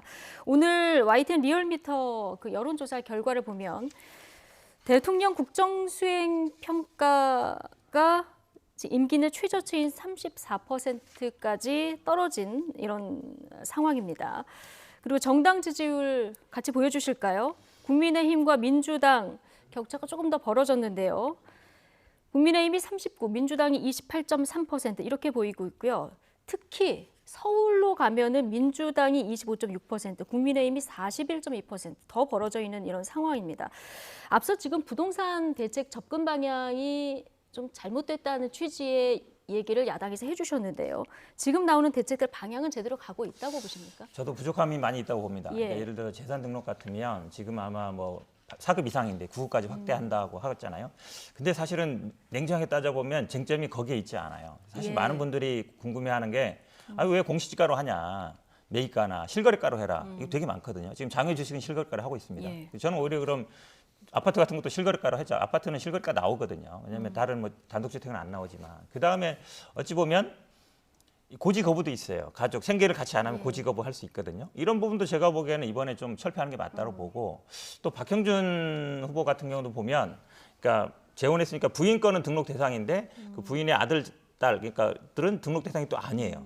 사실은 어찌 보면 틈이 많아요. 틈새가. 재산 등록을 범위를 확대하는 것도 중요하지만 이런 국민들이 생각하기에 저는 아마 이번에 실거래가는 반드시 좀 했으면 좋겠다라고 생각합니다. 그리고 알겠습니다. 경찰 수사 같은 경우에도 굉장히 어찌 보면 저는 좀 언론을 뒤쫓게 하고 있다라고 봐요. 이게 사실은 언론에서 보도를 하면 나중에 뭐 수사하고 소환하고 이렇게 하고 있거든요. 선제적으로 이게 수사하는 게 아니라 언론에 오히려 제보가 오면 그걸 따라가는 수사가 되고 있어서 국민들이 보기에는 이 경찰이 제대로 수사하고 있냐라는 문제인데 가장 큰 문제는 저는 이거를 각 지방청으로 내린 게 문제라고 봐요. 사실은 중앙 국수본이나 여기서 잡고 해야 되거든요. 정부도 잡고 이렇게 해야 되는데 지방으로 내리면 속도가 느려지는군요. 속도도 느리고 문제가 뭐냐면 보고하고 지휘하느라고 시간 다 가요. 그러니까 사실 수사는 성과를 내야 되는데 그런 부분에서 제가 보기에는 이번에 경찰 수사가 많은 한계를 드러내고 있다고 봅니다. 알겠습니다. 부동산 대책 뭐 보완할 부분이 많다. 뭐 두 분 다 여기에는 공감하는데 뭔가 방향은 좀 들어보면 좀 다른 이런 상황인 것 같습니다. 오늘 문재인 대통령 오후에 반부패 정책 협의회를 연다고 하는데요. 어느 정도 수위의 메시지가 나올지 좀 지켜봐야 될 것 같습니다. 민감한 부동산 이슈 지금 계속 이어지고 있는데 9일 남은 재보궐선거에 어떤 영향을 미칠지도 관심입니다. 자, 이런 가운데 오세훈 후보의 내곡동 땅 투기 의혹 공방이 지금 2라운드에 돌입했습니다. 박영선, 오세훈 후보 그리고 당의 입장까지 같이 다 듣고 오시겠습니다. 지금 하나씩 둘씩 그 측량에 오세훈 후보가 왔다는 그런 증언들이 지금 나오고 있지 않습니까? 그래서 저는 이것은 곧 시간이 지나면 밝혀질 것이다. 그리고 그렇게 생각하고 있고요. 이것이 밝혀지면 본인이 약속한 대로 저는 이거는 사퇴해야 되는 문제다라고 생각하고 있습니다. 측량하는데 제가 현장에 있었다 없었다가 중요한 게 아니라 자꾸 쟁점을 그쪽으로 옮겨가려는 KBS나 민주당의 시도가 있어서요. 초과가 2남 2년대 그 큰 처남이 그 현장에 갔었다 그래요. 그래서 그 처남이 가서 지적공사죠 옛날에. 그게 이제 지금은 국토정보공사로 이름이 바뀌었는데 그곳에 당시에 그 측량 관련 그 현황 보고서가 있을 겁니다. 거기에는 누가 측량을 의뢰했는지 또 현장에 누가 입회했는지가 다 기록이 돼 있을 거예요. 그래서 그걸 정보 공개 청구를 오늘 중으로 합니다. 그러니까 서류가 제일 정확하죠. 이제 와서 측량 현장에 본인이 있었는지가 중요하지 않다. 이렇게 말씀을 하시는데 이건 거짓말도 거짓말이고요. 비겁하지 않습니까? 공직에 출마한 후보가 국민을 상대로 거짓말을 한 것은 중대한 결격 사유입니다. 최근에 일어나고 있는 KBS의 방송 형태에 대해서 말씀을 드리고자 합니다. KBS는 엄연한 국민의 방송료를 받아가지고 운영되는 공영방송입니다. 공영방송이 선거 때를 맞이해서 어느 특정 정당을 위한 편파적인 보도를 갖다고 일삼고 있는 것이 과연 공영방송으로서의 취해야 할 태도인지 다시 한번 묻고 싶습니다. 네. 자, 내곡동 땅 의혹 관련해서 이번에는 셀프 측량 의혹이 불거진 건데요.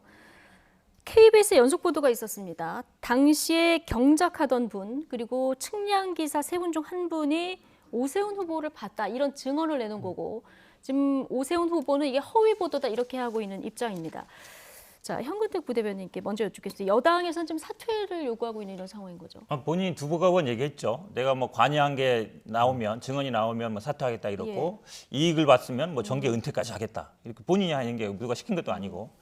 근데 사실은 지금 굉장히 그 오세훈 후보가 약간 방향을 틀려고 하는데요. 현장에 갔냐 안 갔냐 굉장히 중요합니다. 왜 그러냐면 본인 스스로 나는 땅 어딘지도 몰랐고 관여하지도 않았다 했거든요. 근데 만약에 측량하는데 현장에 갔으면 당연히 어디 있는지 알잖아요. 그럼 그 지역에 나중에 지구 포함될 때 들어가는지 안 들어가는지 당연히 알게 되죠. 그러니까 굉장히 중요한 거죠. 현장에 있었는지 없었는지. 지금 아마요. 이 측량을 누가 신청했느냐 하면 서류 보겠다는데 측량 신청은 소유권자가 하는 거예요. 본인이 소유권자 아니잖아요. 부인이나 아니면은 뭐 장모들이 소유권자이기 때문에 신청 권한이 없어요. 원래 입회도 서명하는 거는 소유권자들이 하게 돼 있습니다. 그러니까 서류로 제가 보기에 빠져나갈 일이 아니다. 근데 지금 진술한 사람들의 진술이 보면요 굉장히 구체적입니다. 그날 왜냐하면 오세훈 후보는 그 당시에 뭐 변호사하고 국회의원하고 이랬기 때문에 굉장히 유명한 사람이에요. 방송도 많이 받고 키도 큽니다. 일치하는 부분이 있어요. 선글라스 끼고 왔다. 그리고 한 분은 또 가서 밥까지 먹었대요. 그리고 변호사님이라고 얘기하면서 뭐 정치 얘기도 했답니다. 1시간 동안. 없는 얘기를 그렇게 할 수 있겠습니까?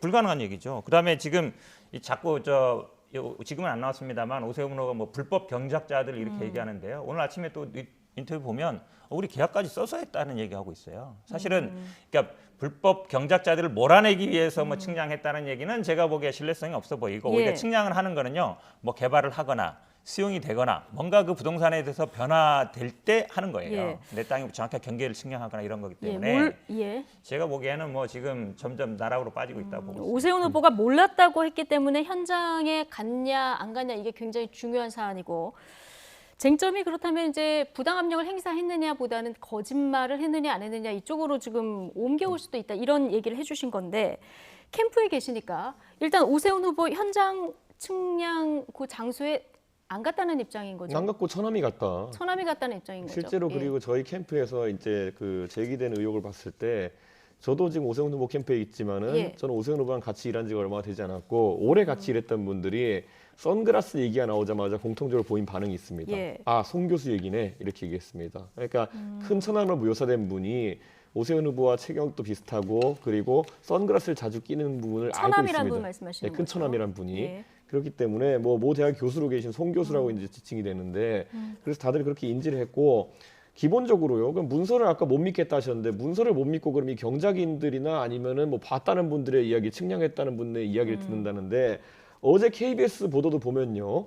측량을 하러 가셨다는 분들이 3명이라고 합니다. 그 공사에 나와서. 예. 근데 가서 그 셋 중에 둘은 기억을 못 한다고 했습니다. 근데 한 분만 지금 기억을 한다고 했던 거거든요. 현근택 변호사가 얘기하는 것처럼 오세훈 후보가 그 당시에는 시장도 아니었고요. 시장 후보도 아니었고요. 그냥 자연인이었는데 방송 출연을 많이 해가지고 인지도가 높았다 그러면은 셋 중에 하나만 기억하는 것도 참 특이한 일이고 자 무슨 생태탕을 먹었다 이것도 거기에 음식점 메뉴가 생태탕이라고 합니다. 거기에 있는 식당에. 이런 식이면은 노원구 상계동에 가면 이준석 사무실이 있습니다. 밑에 가면 냉면집이 있어요. 그럼 누군가 저에 대해서 음해하려고 할 때 이준석과 사무실 밑에 있는 냉면을 먹었다. 그러면 그게 신빙성 있는 증거가 되는 겁니까? 예. 네이버에 다 나오는 건데. 저는 그런 식으로 지금 구체적인 내용이 없이 결국 증언자를 만드는 거 아닙니까? 저는 이 상황 속에서 자 측량기사 셋 중에 하나만 이런 주장을 지금 하고 있는 것이고 자 그거 외에도 보면은 경작인들 같은 경우에도 아까 경작인에 대해 가지고 오세훈 후보 측에서는 불법 경작하는 부분이라 언급했는데 어쨌든 이런 과정을 통해 가지고 오세훈 후보와 갈등 관계가 있을 예. 수 있는 사람들이라는 겁니다. 경작인이라고 한다면은 그렇기 때문에 원래 이런 상황이면은 선거 때 누구보다 조심해서 가려들어야 될 내용들을 예. 들고 나오는 거 아닙니까? 저희 생각해 보면요. 한동훈 건 때도 그렇고요. 한명숙 건 때도 그렇고요. 민주당은요. 굉장히 조심스럽게 들어야 될 사람들의 말을 완전히 그대로 받아들여가지고 공직자를 공격한 데 썼습니다. 예. 한동훈 그러면- 사건 처음에 들어올 때 무슨 뭐 그 제보자 X라는 사람이 얼마나 대단하다고 그 사람 과거에 전력도 있는 분인데 그런 분 주장을 받아가지고 수사하다가 지금 수사도 결과도 안 나오고 한동훈은 아무 잘못도 없이 지금 유배가 있는 거 아닙니까? 그러니까 좀 의혹을 성립시키려 그러면은 최소한의 어쨌든 신빙성이 있는 자료들을 들고 와야 그러면 됩니다. 이런 증언보다는 지금 오세훈 후보 측은 현안 보고서 이게 공개되면 다 해명이 될 것이다 이렇게 얘기하고 있는데 네. 해명이 될 거라고 보십니까? 실제로 신청을 하고 지금 그러니까 슬슬 오히려 민주당에서 공문서를 믿지 못하겠다라 나오고 있는 거 아닙니까? 그 측량 자료가 나와도 그거는 뭐 다른 사람 이렇게 얘기하는 거 제가 아닙니까? 믿지 못한다는 얘기 정확히 얘기 들어보세요. 예. 뭐라 그러냐면 측량을 신청하는 사람은 소유자다. 네. 입에 사인할 수 있는 사람은 소유자다. 당연히 소유권자 아니잖아요. 이 사람이 그 얘기를 하는 거예요. 그러니까 명단이 없다고 해서 있을 수도 있고 없을 수도 있어요. 안 봤으니까. 그렇다고 해서 지금 얘기처럼 경작자들이 불법으로 경작했기 때문에 이 사람들의 말을 못 믿겠다. 그럼 측량한 사람도 뭐 불법으로 측량한 거예요? 그게 아니잖아요. 지금 세 사람 중에 두 사람이 뭐 기억 못했다 그러는데 그건 모르죠. 어떤 이유는 모르겠지만 한 사람 정확하게 얘기하고 있는 거예요. 근데 그 사람들이 보통 우리가 그린벨트 지역에 가면 농사 짓는 사람들이 있습니다. 근데 그런 사람들이 다 뭐 허가받고 하는 건 아니에요. 근데 소유자하고 어느 정도 얘기가 하니까 하는 거죠. 그분들을 불법 경작자이기 때문에 못 믿겠다 이렇게 가는 건 잘못됐다고 보고요. 측량하는 사람도 마찬가지예요. 측량하는 사람들도 지금 오세훈 후보 저도 그때 오세훈 후보 누군지 알았어요. 그 당시에. 왜냐하면 방송에 엄청 나왔거든요. 방송 진행도 하고 웬만한 분들은 그 키도 큽니다. 180 넘어요. 한번 보면 거의 기억합니다. 밤 1시간 동안 있으면서 밥까지 같이 먹고 선글라스도 벗었다는 얘기를 하는데 그럼 그 사람을 나한테 직접 얘기를 하면 되는 것이지 우리가 얘기한 게 아니잖아요. 그분이 방송에 나와서 한 얘기인 거예요. 근데 그거를 가지고 지금 뭐 KBS가 편파 보도한다라고 자꾸 이제 김종인 비대위원장 몰아가는데 아니 팩트를 체크하는 게 언론사 역할 아닙니까? 실제로 왔는지 아닌지가 왜 안 중요해요? 왔으면 그 존재를 알았다는 것이고 그 다음에 지구를 지정하거나 이거를 사업을 추진하는 데 있어서 영향력을 행사할 수 있는 거잖아요. 그렇기 때문에 왔는지 안 왔는지가 굉장히 중요한 것이죠. 그거를 물타기 하면 안 됩니다. 아니 그러면 현근택 변호사 주장대로라면은 갑자기 제가 모르는 사람이 이준석이랑 사무실 밑에 있는 상계동 냉면집에서 말하면서 1시간 동안 대화했고 내가 돈 1,000만 원 주고 왔다 이렇게 얘기하면 제가 감옥 가야 됩니까? 그건 아니죠 당연히. 그런데 똑같잖아요 지금 보면. 그게 똑같아요. 왜냐하면 여러 사람이 측량하는 사람하고 경작하는 사람은 이해관계가 없는 사람이에요. 근데 두세 사람이 같은 얘기를 하고 있잖아요. 그러면 신뢰성이 있는 것이죠. 언론이 그렇게 보도했다는 얘기예요. 두 사람이 와서 그 얘기하면 제가 감옥 가야 됩니까? 기본적으로 지금 자꾸 그 사람들이 뭐 불법 경작자라는 얘기하는데 측량하는 사람들은 어느 공적인 일을 하는 사람들이에요. 공적인 일을 하는 사람이 왜 그 사람이 와가지고 그런 일 하겠습니까? 예를 들어서 동사무소 공무원이 와가지고 이준석 최고한테 돈 줬습니다. 이 얘기하는 거랑 비슷하다는 얘기예요. 공적인 일을 하는 사람이 그런 거짓말을 할 이유가 제가 없다고 한 가지만 얘기하는 지적하면요. 거죠. 김대엽 씨 공무원이었습니다. 그러니까 그 문제가 아니라 지금 이 사건을 얘기하는 거예요. 그러니까 자꾸 오세훈 후보가 왔는지 안 왔는지가 중요하지 않다라든지 아니 불법 경쟁자다 이렇게 몰아갈 얘기가 아니라 그 당시에 왔는지 안 왔는지 얘기하면 되는 거잖아요. 그 얘기를 안 하고 알겠습니다. 지금 물어보니까 답한 거죠. 증언자가 있고 오세훈 후보는 이건 거짓말이다 이렇게 얘기하고 있어서 증언의 신빙성이 이제 관건이 될 텐데 민주당에서 지금 나온 증언들 말고 증언이라던가 아니면 어떤 증거 자료를 더 제보받은 게 있으십니까? 지금은 아마 뭐 제가 보기에 정확히 모르겠고요. 제가 지금 선거에 직접 관여는 안 하고 있습니다. 근데 아마 이게 대부분 언론사들이 취재 형태로 나오고 있거든요. 아침에도 보니까 어떤 분이 이제 인터뷰한 것 같은데 결국은 아마 언론의 역할인 것 같습니다. 결국은 언론사들의 제보가 들어가겠죠. KBS에 법적 대응하겠다고 했습니다. 지금 고발장이 제출된 상태인가요? 그렇죠. 실제로 KBS 내에 보면은 6명의 이 보도가 이제 성립해서 나가기 위해서는 6명 정도의 단계를 거쳐야 됩니다. 취재한 기자부터 해서 중간에 데스크를 보는 사람도 있을 것이고요. 최종적으로 사장까지 있을 텐데 저는 이분들에 대해 가지고 법적 조치를 할 계획으로 알고 있습니다. 특이한 게요. 사실은 인터뷰를 보니까 경작하시는 분이 본인 고소해라 그러면 내가 그럼 옆에 사람들이 증인 서주겠다고 하고 있거든요. 근데 아마 제가 보기에 진실을 밝히는 건 이분이 더 맞습니다. 기자들은 어쨌든 취재해서 그 사람 얘기를 보도하는 거거든요. 상대방의 얘기를 듣고 오히려 방향이 좀 잘못된 게 아닌가 보겠습니다. 예, 알겠습니다. 자, 어쨌든 이 처가의 내곡동 땅 문제 때문에 집중 공격을 받고 있는 오세훈 후보. 자, 박영선 후보의 20대 역사 경험치가 낮다 이 발언을 겨냥했습니다. 두 후보 발언 같이 듣고 오시겠습니다.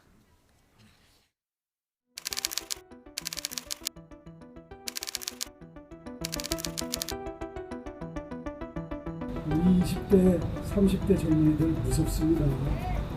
그리고 저 때 20대, 30대 때하고 비교하면 정말 똑똑해요. 그리고 정말 세상 물정도 다 꿰뚫고 있는 것 같아서 야, 우리 때에 비하면 정말 많이 달라졌구나 하는 생각을 하게 됩니다. 예, 20대가 사실은 민주당의 어떻게 보면 지지의 텃밭이었는데요. 지금 20대 지지율이 가장 빠르게 이반을 하고 있는 이런 상황입니다. 박영선 후보가 그 이후로 역사에 대한 청년의 경험치 부족이다. 그 부분만 띄워놓고 보면 이렇습니다. 지금 박 후보 왜곡됐다, 진위가 왜곡됐다 이런 입장인데 이거 어떤 맥락에서 들어야 됩니까? 두 가지 면인데요. 하나는 뭐냐면 이제 아마 뭐 문재인 대통령 독재자 발언이 나왔었죠. 근데 아마 독재를 물론 지금 한 50대 정도 되는 사람들은 뭐 전두환 겪었기 때문에 뭐 군사 독재를 아는데 이제 그 이후의 분들은 이제 잘 모를 수 있다 이 부분이랑 지금 나오는 것처럼 이제 오세훈 후보가 10년 전에 어찌 보면 이제 스스로 무상급식에 반대해서 나왔는데 지금도 크게 달라지지 않았다. 정책이라든지 본인 생각이 이 말씀하신 건데요. 그래도 어쨌든 세대를 구분하면서 특정을 해서 뭐 잘 모른다, 니들이 잘 모른다 얘기하는 건 제가 봐도 뭐 적절한 것 같지는 않습니다. 적절한 발언은 아니었다. 예.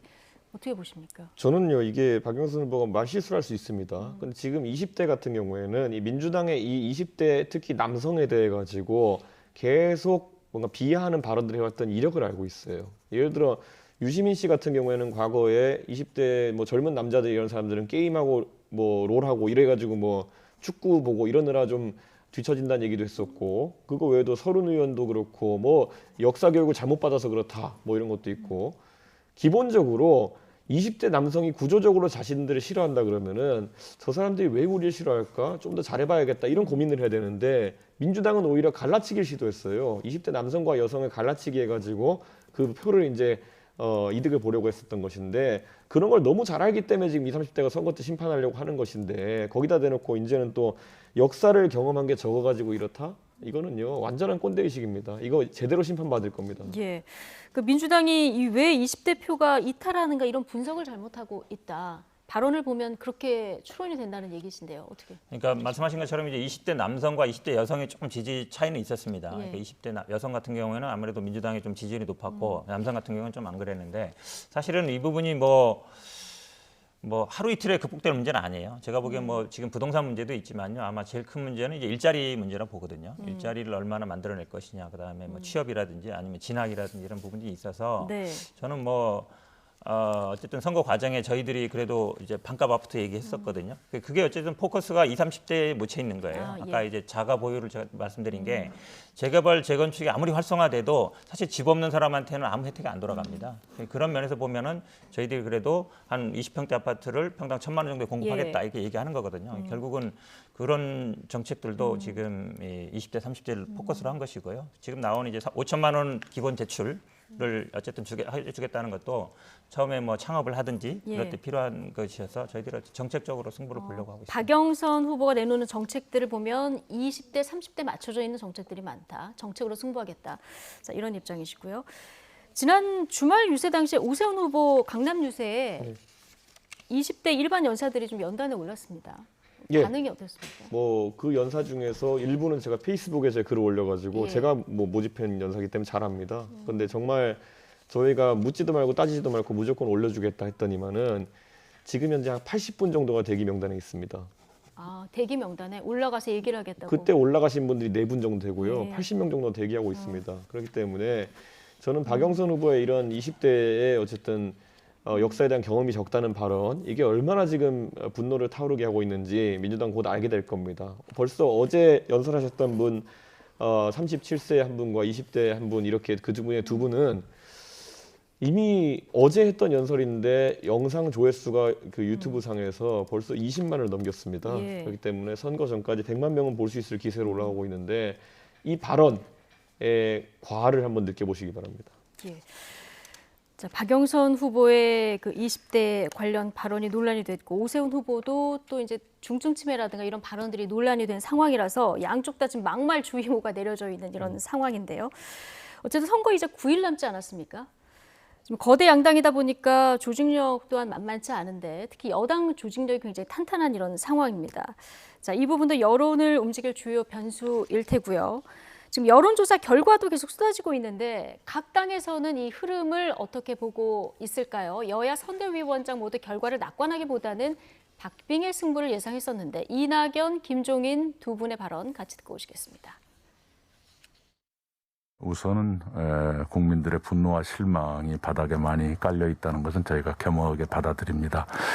그러나 선거는 결국은 박빙의 승부로 갈 것이다. 여러 가지 저희들 나름의 여론조사의 과학적 분석도 있고요. 또 최근에? 과거 선거의 전례도 있고 하기 때문에 3% 이내에서 승부가 갈릴 것이다.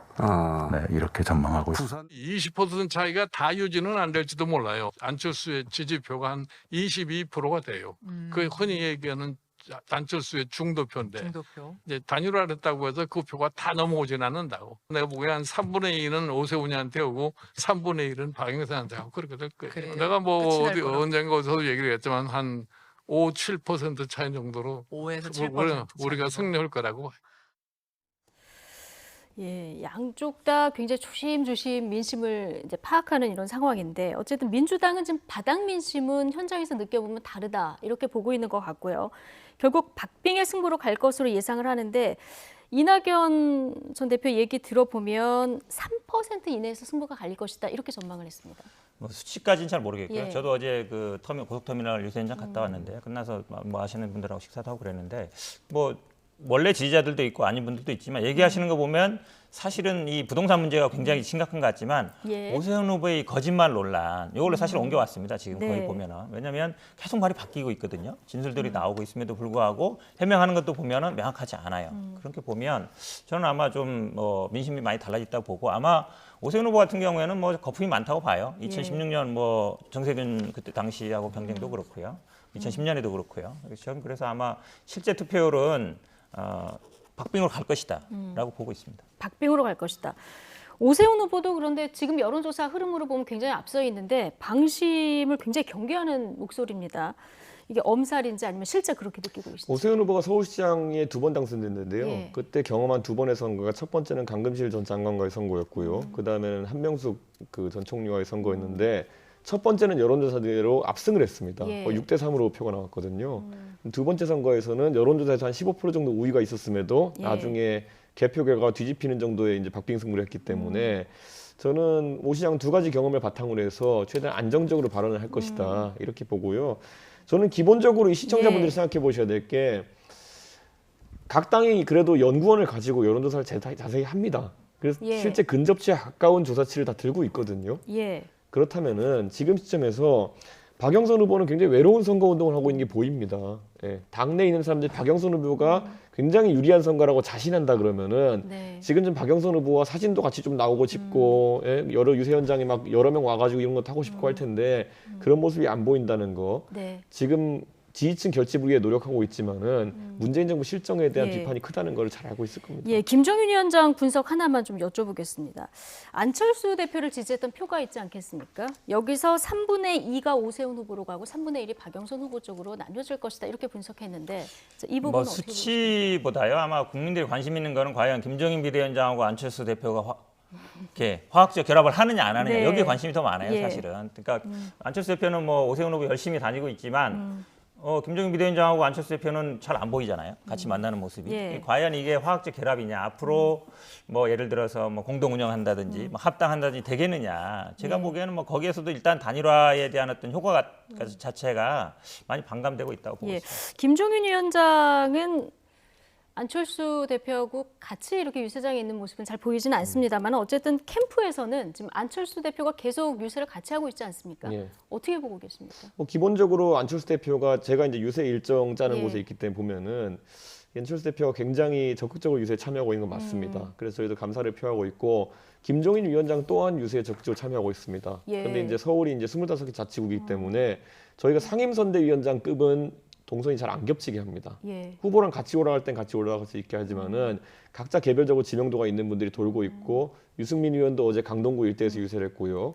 사실 김종인 위원장은 오늘 이제 강북구 도봉구 예. 이쪽에서 유세를 하게 되어 있습니다. 예. 그건 다 전략적으로 하는 거지 저희에 대해서 뭐 자꾸 무슨 화학적 결합이 안 된다 이런 것들은 또 다른 네거티브의 일종입니다. 예. 국민들이 제가 보기엔 보면 알 거예요. 굳이 예. 뭐 제가 보기엔 뭐 동선 짜는 문제가 아니고요. 아마 뭐 두 분이 별로 안 친한 거 다 알잖아요. 그러니까 선거 때까지도 안 되는데 예. 이게 급한 국면도 안 되는데 앞으로 선거 끝나고 나서 되겠느냐 이 생각 다 하겠죠. 저희가 요즘 보면요 오히려 임종석 실장 같은 분이 굉장히 박영선 후보 싫어하는 것 같아요. 아 이거 말 돌리지 마시고 불필요한 선거 메시지를 끊어서 던지거든요. 임종석 비서실장은 무슨 상임 선대위원장도 아니고 당 대표도 아니에요. 그래서 근데 정말 이분은 어쨌든 당 대표고 후보 단일화 했잖아요. 그럼 손잡고 같이 나가야지 왜 이렇게 서로 얼굴 안민석 예, 알겠습니다. 의원도요 진짜 어쨌든 싫어하는 것 같아요 박영선 의원. 예. 말 굳이 돌리지 마시고. 동선을 겹치게 짜지 않느냐 뭐 이 부분은 시청자 여러분들이 이제 화면 보면서 판단하시면 될 것 같고요. 오늘 밤에 박영선 오세훈 후보 첫 TV 토론이 있습니다. 굉장히 기대가 되는데 여기서 어떤 또 공방이 오갈지 좀 보고 내일 이 시간에 주요 발언들을 또 정리해서 전해드리겠습니다.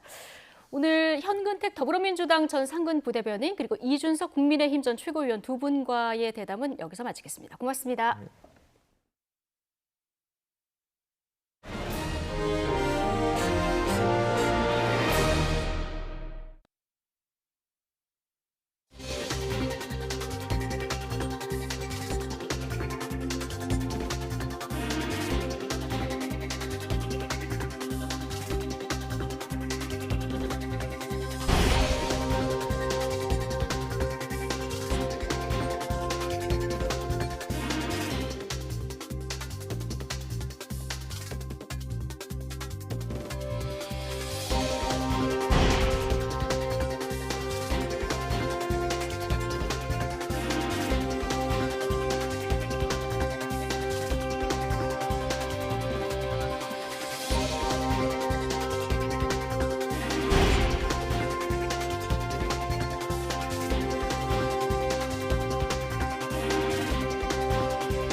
문재인 대통령이 아파트 전세 보증금 인상 논란을 빚은 김상조 청와대 정책실장을 경질하고 후임에 이호승 현 청와대 경제수석을 임명했습니다.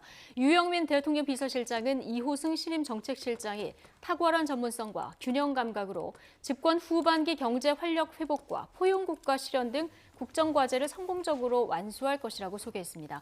김상조 정책실장은 부동산 투기 근절을 위해서 총력을 기울여야 할 엄중한 시점에 국민에게 크나큰 실망을 드려서 죄송하다며 부동산 대책을 차질 없이 추진할 수 있도록 빨리 물러나는 것이 문 대통령을 위한 마지막 역할이라 생각한다고 말했습니다.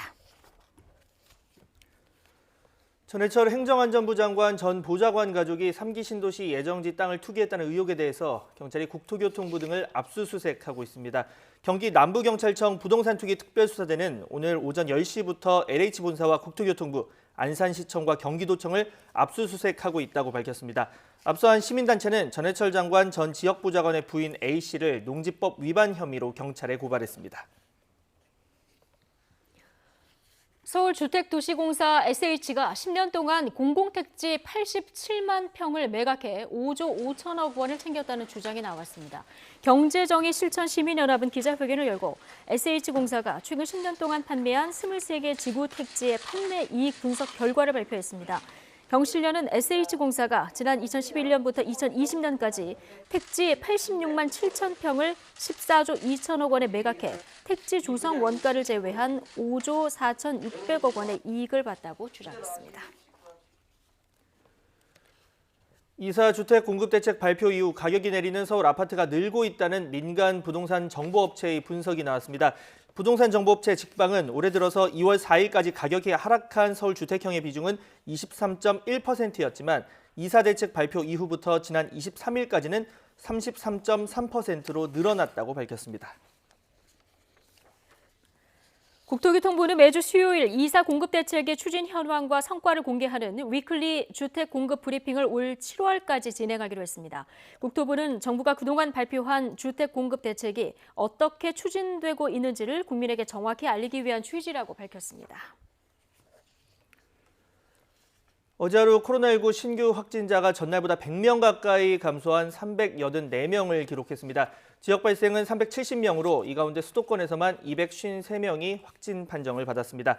비수도권 지역에서는 부산이 53명으로 가장 많았고 경남 18명, 충북 12명, 대구 9명 등입니다.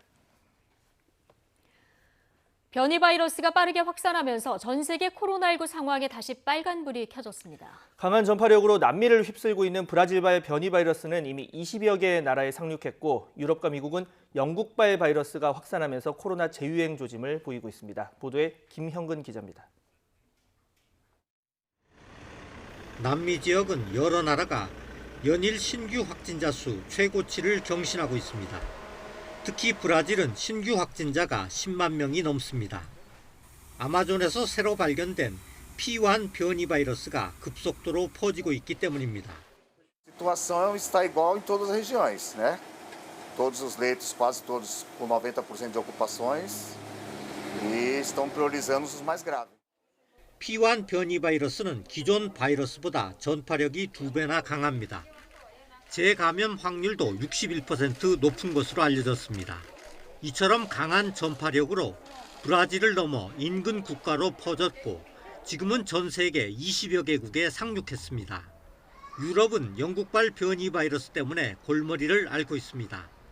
3차 유행 조짐이 뚜렷해지면서 유럽 각국은 봉쇄를 강화하거나 연장하는 등 긴급 대응에 나섰습니다. On a vu que les contaminations doublent pratiquement tous les 2 semaines. On voit que le niveau de circulation du virus est au niveau le plus élevé depuis 4 mois. 미국도 주춤했던 확진자 수가 다시 증가세를 보이고 있습니다. 지난주 하루 평균 확진자 수가 전주보다 11%나 증가했습니다. 규제 완화를 틈타 변이 바이러스가 곳곳에서 확산하고 있기 때문입니다.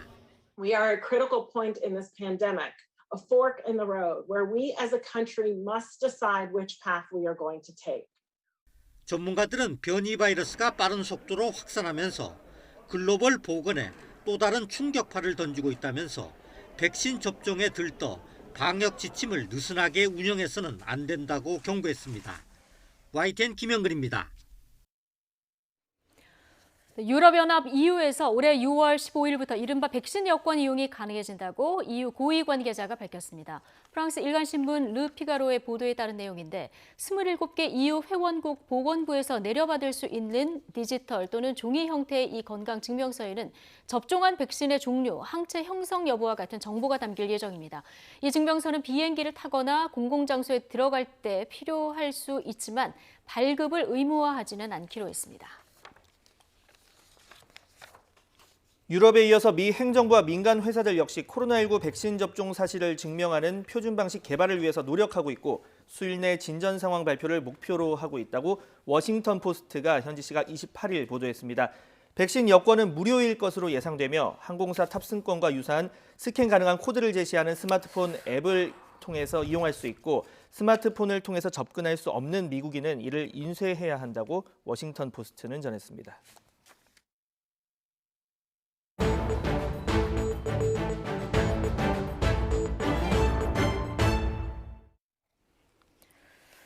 네, 2010년 이후 11년 만에 최악의 봄 황사가 전국을 강타했습니다. 여기에 스모그까지 겹치면서 대기질이 무척 나빠졌는데요. 취재 기자 연결해서 자세한 내용 들어보겠습니다. 김진두 기자. 네, 김진두입니다. 예, 먼저 황사 상황부터 보면 11년 만에 지금 최악의 황사인데요. 황사 경보가 지금 전국으로 확대됐다고요? 네, 그렇습니다. 강원도 북부, 제주도와 울릉도, 독도를 제한 전국 대부분 지방에 황사 경보가 내려졌습니다. 황사 경보에서 제외된 지역도 미세먼지 농도는 무척 높아서 미세먼지 경보가 각각 발령됐습니다. 미세먼지 농도를 살펴보면 서청주가 전국에서 가장 높은 914 마이크로그램, 서울은 508 마이크로그램이고요. 광주가 903 마이크로그램, 대구도 723 마이크로그램으로 평소보다 10배 정도 높다고 보시면 됩니다. 예, 평소보다 10배 정도. 황사가 이렇게 짙게 나타난 것도 굉장히 이례적인 현상 아닙니까? 네, 그렇습니다. 우선 서울에 황사경보가 내려진 것을 확인해 봤는데요. 2015년 이후에 6년 만입니다. 전국적으로 이렇게 짙은 황사가 나타난 것은 더 이전의 일인데요. 기록을 찾아보니까 2010년 3월과 11월에 전국적인 황사가 나타났고 또 황사경보가 내려진 곳도 많았습니다. 그러니까 11년 만에 처음으로 최악의 봄 황사가 엄습한 것입니다. 예. 어제 황사가 중국 베이징을 강타했었는데요. 이 황사가 지금 서해를 건너온 겁니까? 네, 그렇습니다. 어제 베이징에는 황사 황색 경보가 내려질 정도로 짙은 황사가 나타났습니다. 중국 네티즌들은 황사 사진과 함께 화성에 온 것 같다는 글을 올리기도 했는데요. 이 황사가 밤사이 서해를 건너 우리나라로 유입된 것입니다. 기상청은 이번 황사가 지난 26일부터 몽골 고비 사막과 중국 내몽골 고원에서 발원했다고 밝혔습니다. 황사는 내일부터는 농도가 점차 옅어지겠지만 한반도 주변 기압기의 흐름에 따라서 이후에도 약하게 이어질 가능성이 있을 것으로 보입니다. 예, 황사도 심각한데 여기에 지금 스모그도 동시에 겹쳐서 걱정입니다. 네, 그렇습니다. 무척 이례적인 현상이고 엎친 데 덮쳤습니다. 황사는 대부분 미세먼지로 구성되지만 스모그는 초미세먼지의 비중이 훨씬 큽니다. 이 때문에 전국 대부분 지방에 현재 초미세먼지 주의보가 발령됐고 경남과 경북에는 초미세먼지 경보가 발효 중입니다. 다만 서울은 초미세먼지 농도가 낮아지면서 조금 전에 초미세먼지 주의보가 해제됐습니다. 하지만 다른 지역은 농도가 평소보다 4배에서 최대 6배 정도 높다고 보시면 됩니다.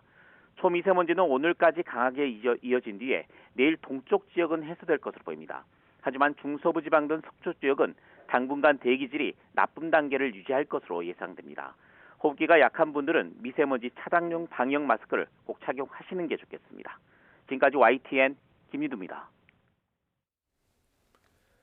충남 천안의 한 대학 태권도학과에서 선배가 후배를 무차별 폭행했습니다. 발단은 학교 폭력이었다고 하는데요. 자세한 내용 이 사건 취재한 기자 연결해서 알아보겠습니다. 김경수 기자. 네, 사회부입니다. 네, 요즘 학폭 문제 심각한데 또 사건이 발생했습니다. 먼저 언제 어떻게 발생한 일인지 이 개요부터 들어볼까요? 네, 지난 24일 충남 천안에서 있었던 일입니다. 피해자 A 씨는 천안의 한 대학교 태권도학과 2학년인데요. 새벽 3시쯤 자고 있다가 1년 선배인 B 씨의 전화를 받게 됩니다. 1분 안에 학교 근처인 자기 집 앞으로 오라는 전화였습니다. 부랴부랴 달려나간 A 씨에게 다짜고짜 주먹이 날아들었는데요. 뭔가 낌새가 이상해서 녹음기를 켜놓은 A 씨의 휴대전화에는 당시 상황이 그대로 담겼습니다. 잠시 들어보시죠. 말라고요. 도망가려고. 하지 말라고. 너 나 싸울래? 지금 이 빼는 게 맞는 거예요? 우리 좋아할 필요 없어. 우리 엄마가 카드를 내주는 네, 이렇게 때리지 말라는 A 씨의 절규에도 B 씨는 주먹과 무릎 등을 이용해서 무차별 폭행을 계속했습니다. 폭행은 행인 신고로 경찰이 출동할 무렵에야 끝났습니다. 네, 이렇게 새벽 시간에 갑자기 폭행을 당하게 된 피해자, 이 피해자 입장에서는 그야말로 날벼락을 맞은 셈인데 지금 상태 어떻습니까? 네, 코와 입 쪽이 피투성이가 됐던 A 씨는 현재 병원에서 입원 치료 중입니다. 진단서를 보면 뇌진탕 증세도 보이고 있는데요. A 씨는 마음의 상처도 호소하고 있습니다. 가해자인 B 씨와 초등학교 때부터 알고 지낸 사이였는데요. 가까운 사람으로부터 무차별 폭행을 당한 A 씨는 정신적 충격도 큰 상황입니다. 직접 만나본 A씨는 앞으로 또 이런 일을 당하지 않으리란 보장이 없지 않느냐며 불안감과 두려움을 드러냈습니다. 고등학교 때 전국대회 1위를 하기도 했던 태권도도 앞으로 더 할 수 있을지 장담할 수 없다고 합니다. 네, 몸도 그렇지만 마음이 더 아프겠죠. 앞으로 선수 생활 계속해야 할지 고민할 정도로 지금 피해가 큰 상황인데 선배가 후배를 이처럼 무차별 폭행한 특별한 이유가 있었습니까? 네, 발단은 이 폭행 사건 전날 저녁에 있었던 학교 폭력이었습니다. A씨는 1학년 후배와 함께 이 규칙을 어겼다는 이유로 4학년 주장으로부터 몽둥이로 여러 차례 엉덩이와 허벅지 등을 맞았습니다. A씨는 자신이 잘못을 한 건 맞지만 과한 처분이라고 생각해서 코치에게 면담을 신청했습니다. 이 과정에서 B씨가 1학년 후배에게 손찌검을 했던 사실도 알려지게 됐습니다. 코치로부터 주의를 받은 B씨는 A씨가 자신을 일렀다는 생각에 앙심을 품었고 결국 몇 시간 뒤 무차별 폭행으로 이어지게 된 겁니다. B씨의 말을 잠시 직접 들어보겠습니다.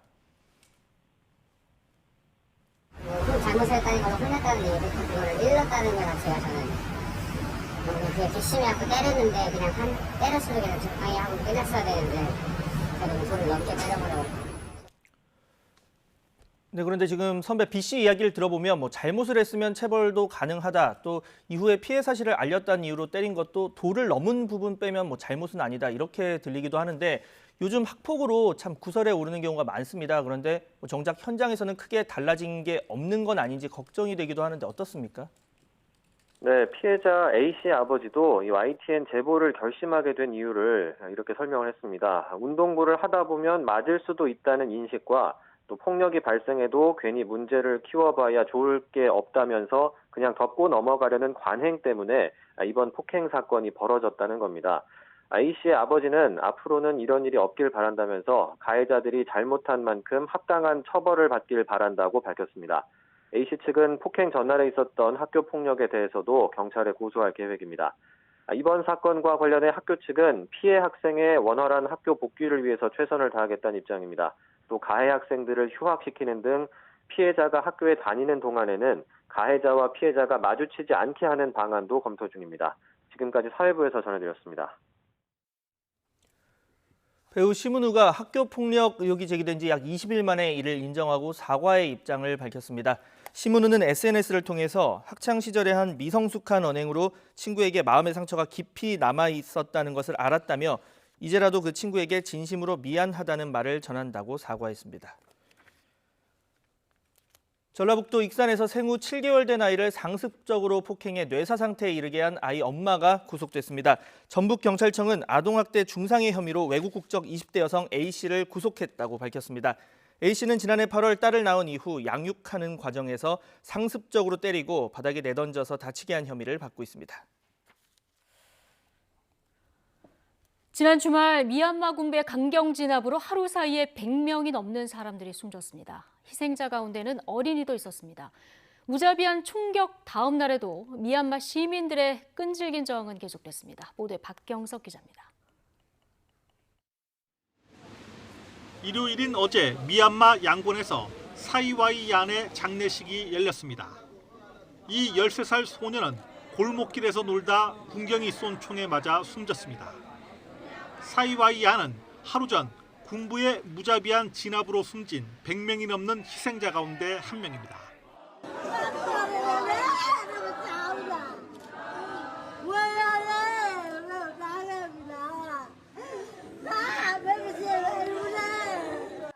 군부의 대학살 이후에도 시민들은 다시 거리로 나섰습니다.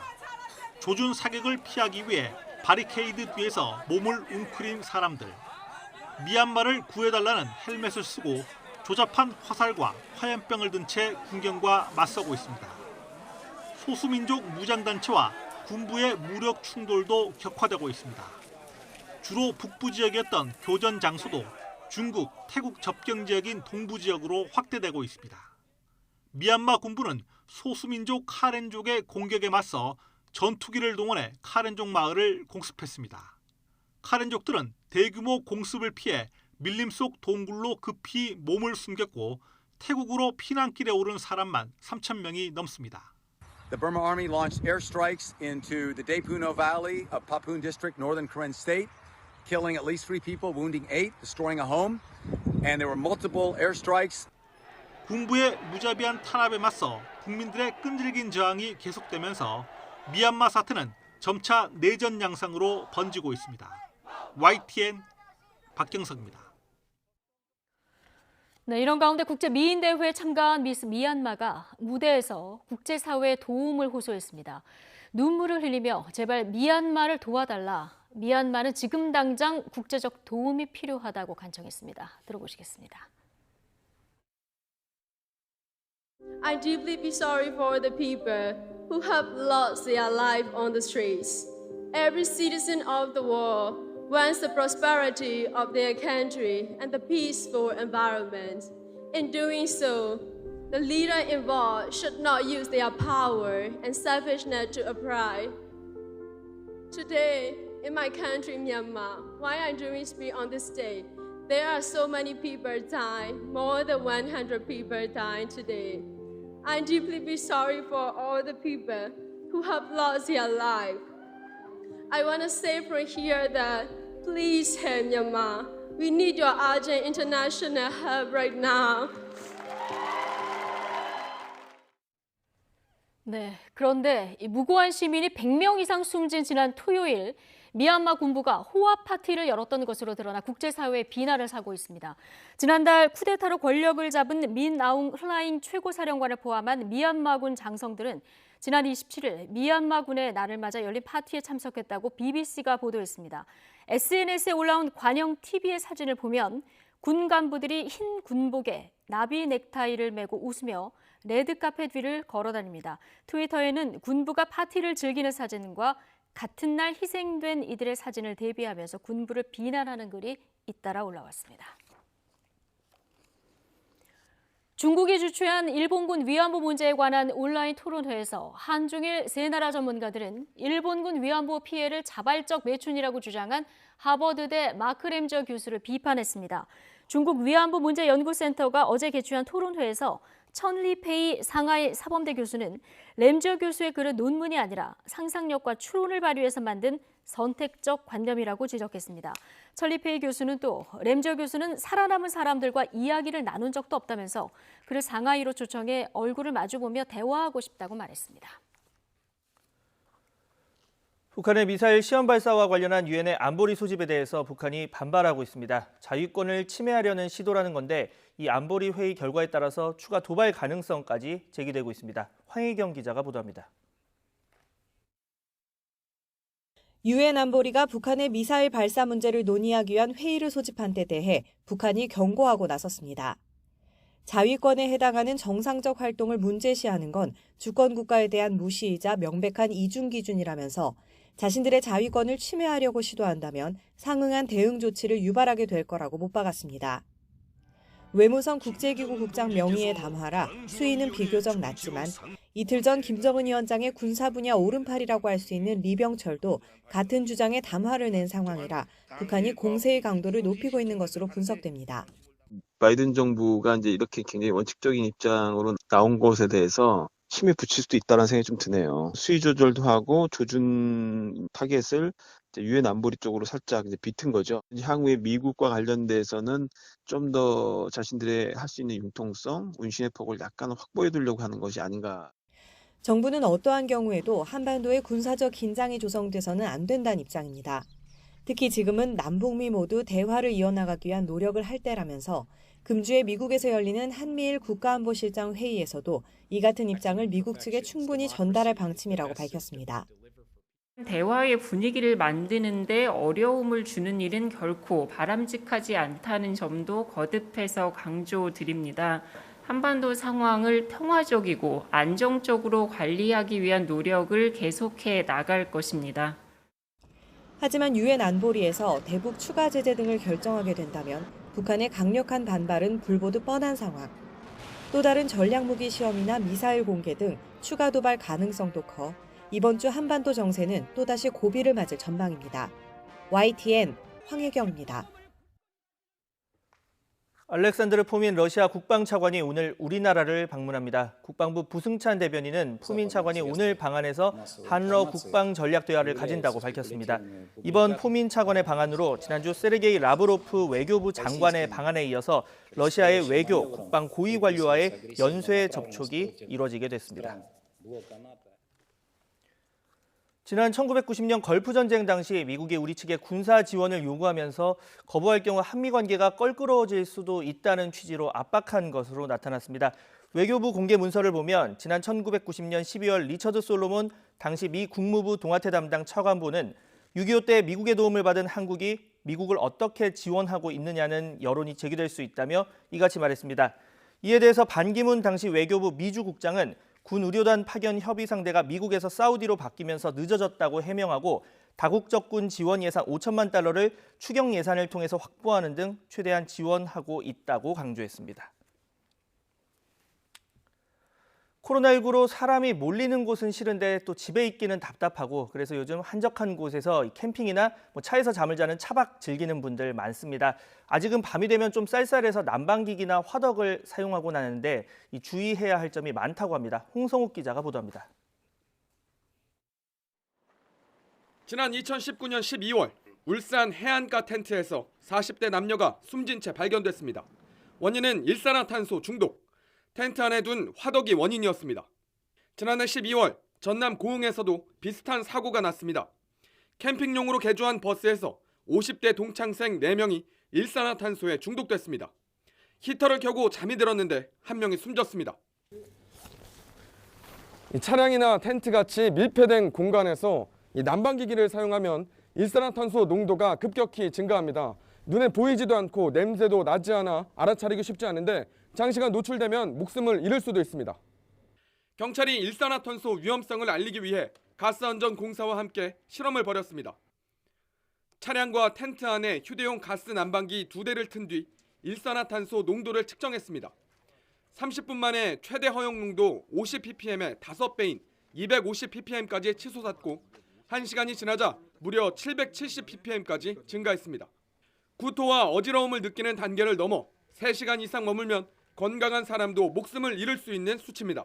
산소 대신 헤모글로빈과 결합해서 우리 몸을 순환하게 되고 그래서 산소 부족 상태가 되게 됩니다. 그래서 일산화탄소 중독으로 사망할 수 있습니다.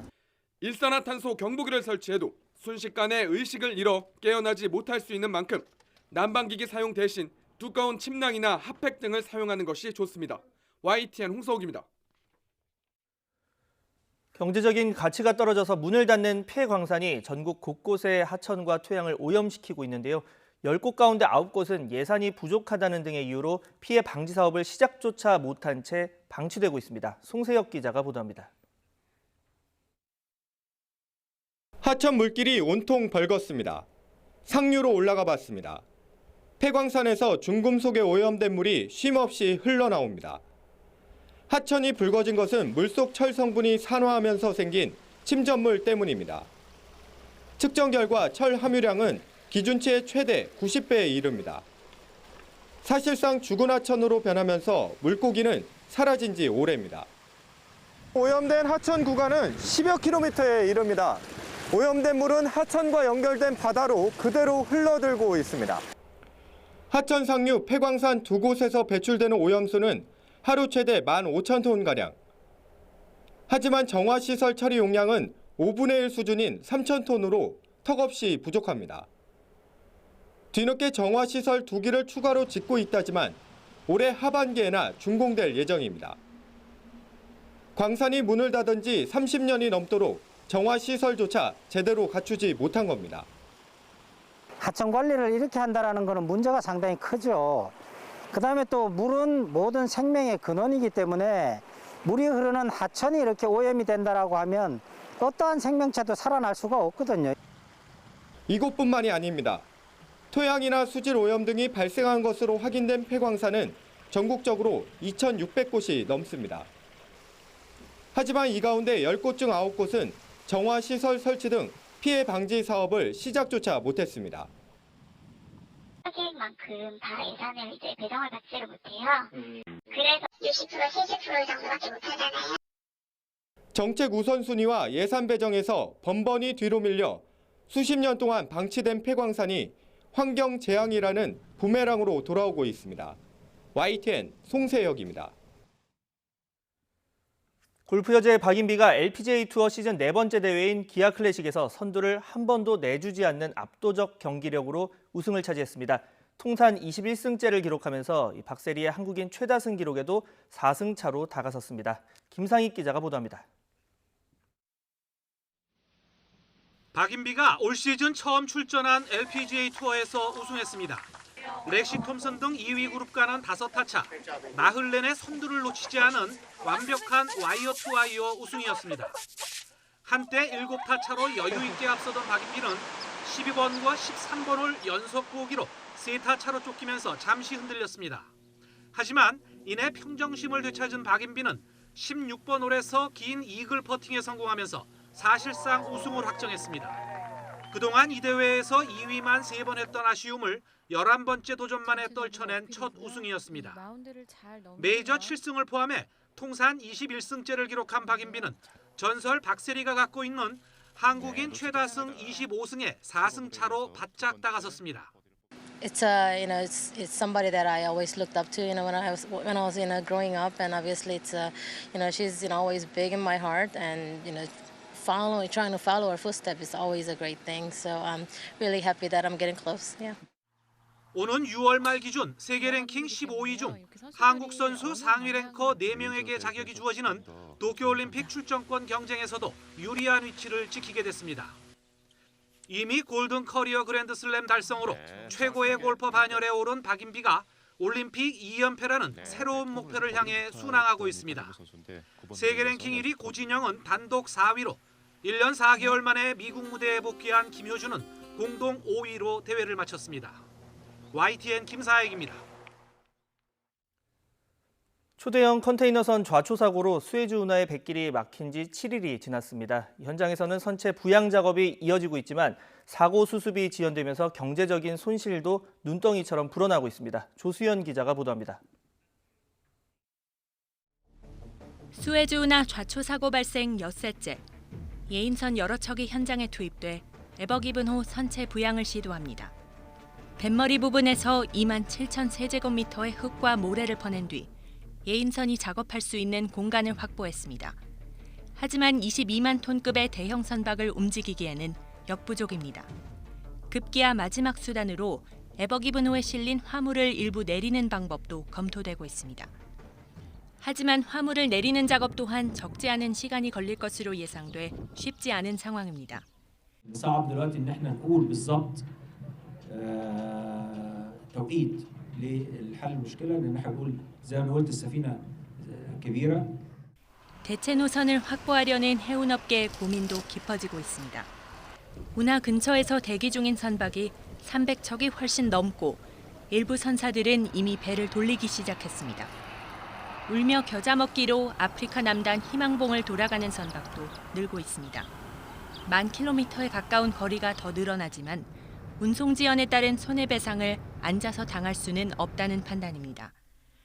It takes an additional roughly 2 weeks to go around to Cape Horn, so that will tie up the tankers for longer to getting the oil from A to B. 수에즈 운하를 운영하는 이집트 정부는 하루 158억 원의 손해를 보고 있는 것으로 추산됐습니다. 또 평소 하루 물동량을 토대로 추산했을 때 시간당 4,500억 원어치의 물류 운송이 지체되고 있다는 분석입니다. 여기에 사고가 수습된 뒤에는 피해 보상 국면으로 접어들면서 책임 소재를 둘러싼 이해 당사자 간 분쟁이 본격화할 것이라는 전망이 나옵니다. YTN 조수연입니다. 리클라이너를 대체하는 쉬운 우리말로 각도 조절 푹신 의자가 선정됐습니다. 문화체육관광부와 국립국어원은 새말 모임을 통해 각도를 자유롭게 조절할 수 있는 안락 의자인 리클라이너의 우리말 대체어로 각도 조절 푹신 의자를 선정했습니다. 또 인터넷이나 스마트 기기를 능숙하게 활용하는 노년층을 이르는 말인 실버 서퍼의 우리말 대체어로 디지털 친화 어르신을 선택했습니다. 숙면 산업과 관련한 상품이나 서비스와 관련된 산업을 일컬을 때 쓰는 슬리포노믹스의 대체어로는 숙면 산업을 선정했습니다. 드라마 조선구마사를 둘러싼 역사 왜곡과 친중국 논란이 번지면서 관련 종목의 시가총액이 700억 원 이상 줄어든 것으로 나타났습니다. 조선구마사 제작사인 YG 스튜디오 플렉스의 모기업 YG 엔터테인먼트와 방송사 SBS의 시가총액은 지난 26일 기준으로 1조 2297억 원으로 집계됐습니다. 이는 조선구마사 1회가 방영됐던 지난 22일의 종가 기준보다 716억 원 줄어든 겁니다. 이 기간 YG 엔터테인먼트는 5.63%, SBS는 5.24% 각각 하락했습니다. 한파 등 기상 악화로 인해서 치솟았던 대파 가격이 다음 달 중순쯤 봄 대파 출하철에 접어들면서 점차 안정될 것으로 보입니다. 농수산식품유통공사에 따르면 지난 26일 대파 상품 1kg의 평균 소매 가격은 6,403원으로 집계됐습니다. 이는 1개월 전 7,255원보다 11.7%가 내려간 가격이지만 예년에 비해서는 두세 배 비싼 수준입니다. 반려견의 한 품종인 몰티즈가 쓰레기 봉투에 담긴 채 발견돼 경찰이 수사에 나섰습니다. 인천 부평경찰서는 부평구로부터 수사 의뢰를 받아 몰티즈를 유기한 사람을 추적하고 있습니다. 이 몰티즈는 지난 18일 오후 3시쯤 인천 십정동의 재개발 지역 길거리에서 발견됐습니다. 뉴스앤 이슈 60초 뒤 이어집니다. 네, 무려 11년 만에 최악의 봄 황사가 찾아왔습니다. 이렇게 강한 봄바람을 타고 황사가 넘어오고 있는 건데요. 서울 도심 위로도 뿌연 모래먼지가 가득 보이고 있습니다. 서울의 서울 등 수도권 지역에 6년 만에 황사 경보가 내려졌습니다. 현재 서울의 미세먼지 농도는 293 마이크로그램으로 평소보다 6배가량 짙고요. 경남 진주는 1000 마이크로그램을 웃돌면서 오후 들어선 남부 지역의 고농도 황사가 영향을 주고 있습니다. 현재 강원 북부와 일부 지역을 제외한 전국에 황사 경보가 내려져 있습니다. 전국적인 황사 경보는 2010년 이후 11년 만입니다. 황사에 스모그까지 겹쳤습니다. 현재 경기와 영서, 남부 지역 곳곳에 초미세먼지 주의보가 내려졌고 영남에 초미세먼지 경보가 발령 중입니다. 그 밖에 대부분 지역에도 미세먼지 경보와 주의보가 각각 발령 중입니다. 뿌연 날씨지만 낮 동안 비교적 온화합니다. 서울 낮 기온 15도, 대전 18도, 대구, 부산 20도까지 올라 어제보다 3도에서 6도가량 높겠습니다. 우선 이번 짙은 황사는 내일까지 이어질 것으로 보이는데요. 당분간 스모그로 인한 초미세먼지는 서울 등 서쪽 지방을 중심으로 계속될 것으로 예상됩니다. 봄철에 이례적으로 짙은 황사가 유입되면서 호흡기 건강이 위협받고 있습니다. 오늘 되도록 외출은 자제하시는 편이 좋겠고요. 창문 환기도 삼가시는 게 좋겠습니다. 지금까지 하늘공원에서 YTN 박희원입니다. 네, 월요일 뉴스앤 이슈 마치겠습니다. 잠시 뒤 더 뉴스가 이어집니다. 함께해 주신 여러분 감사합니다.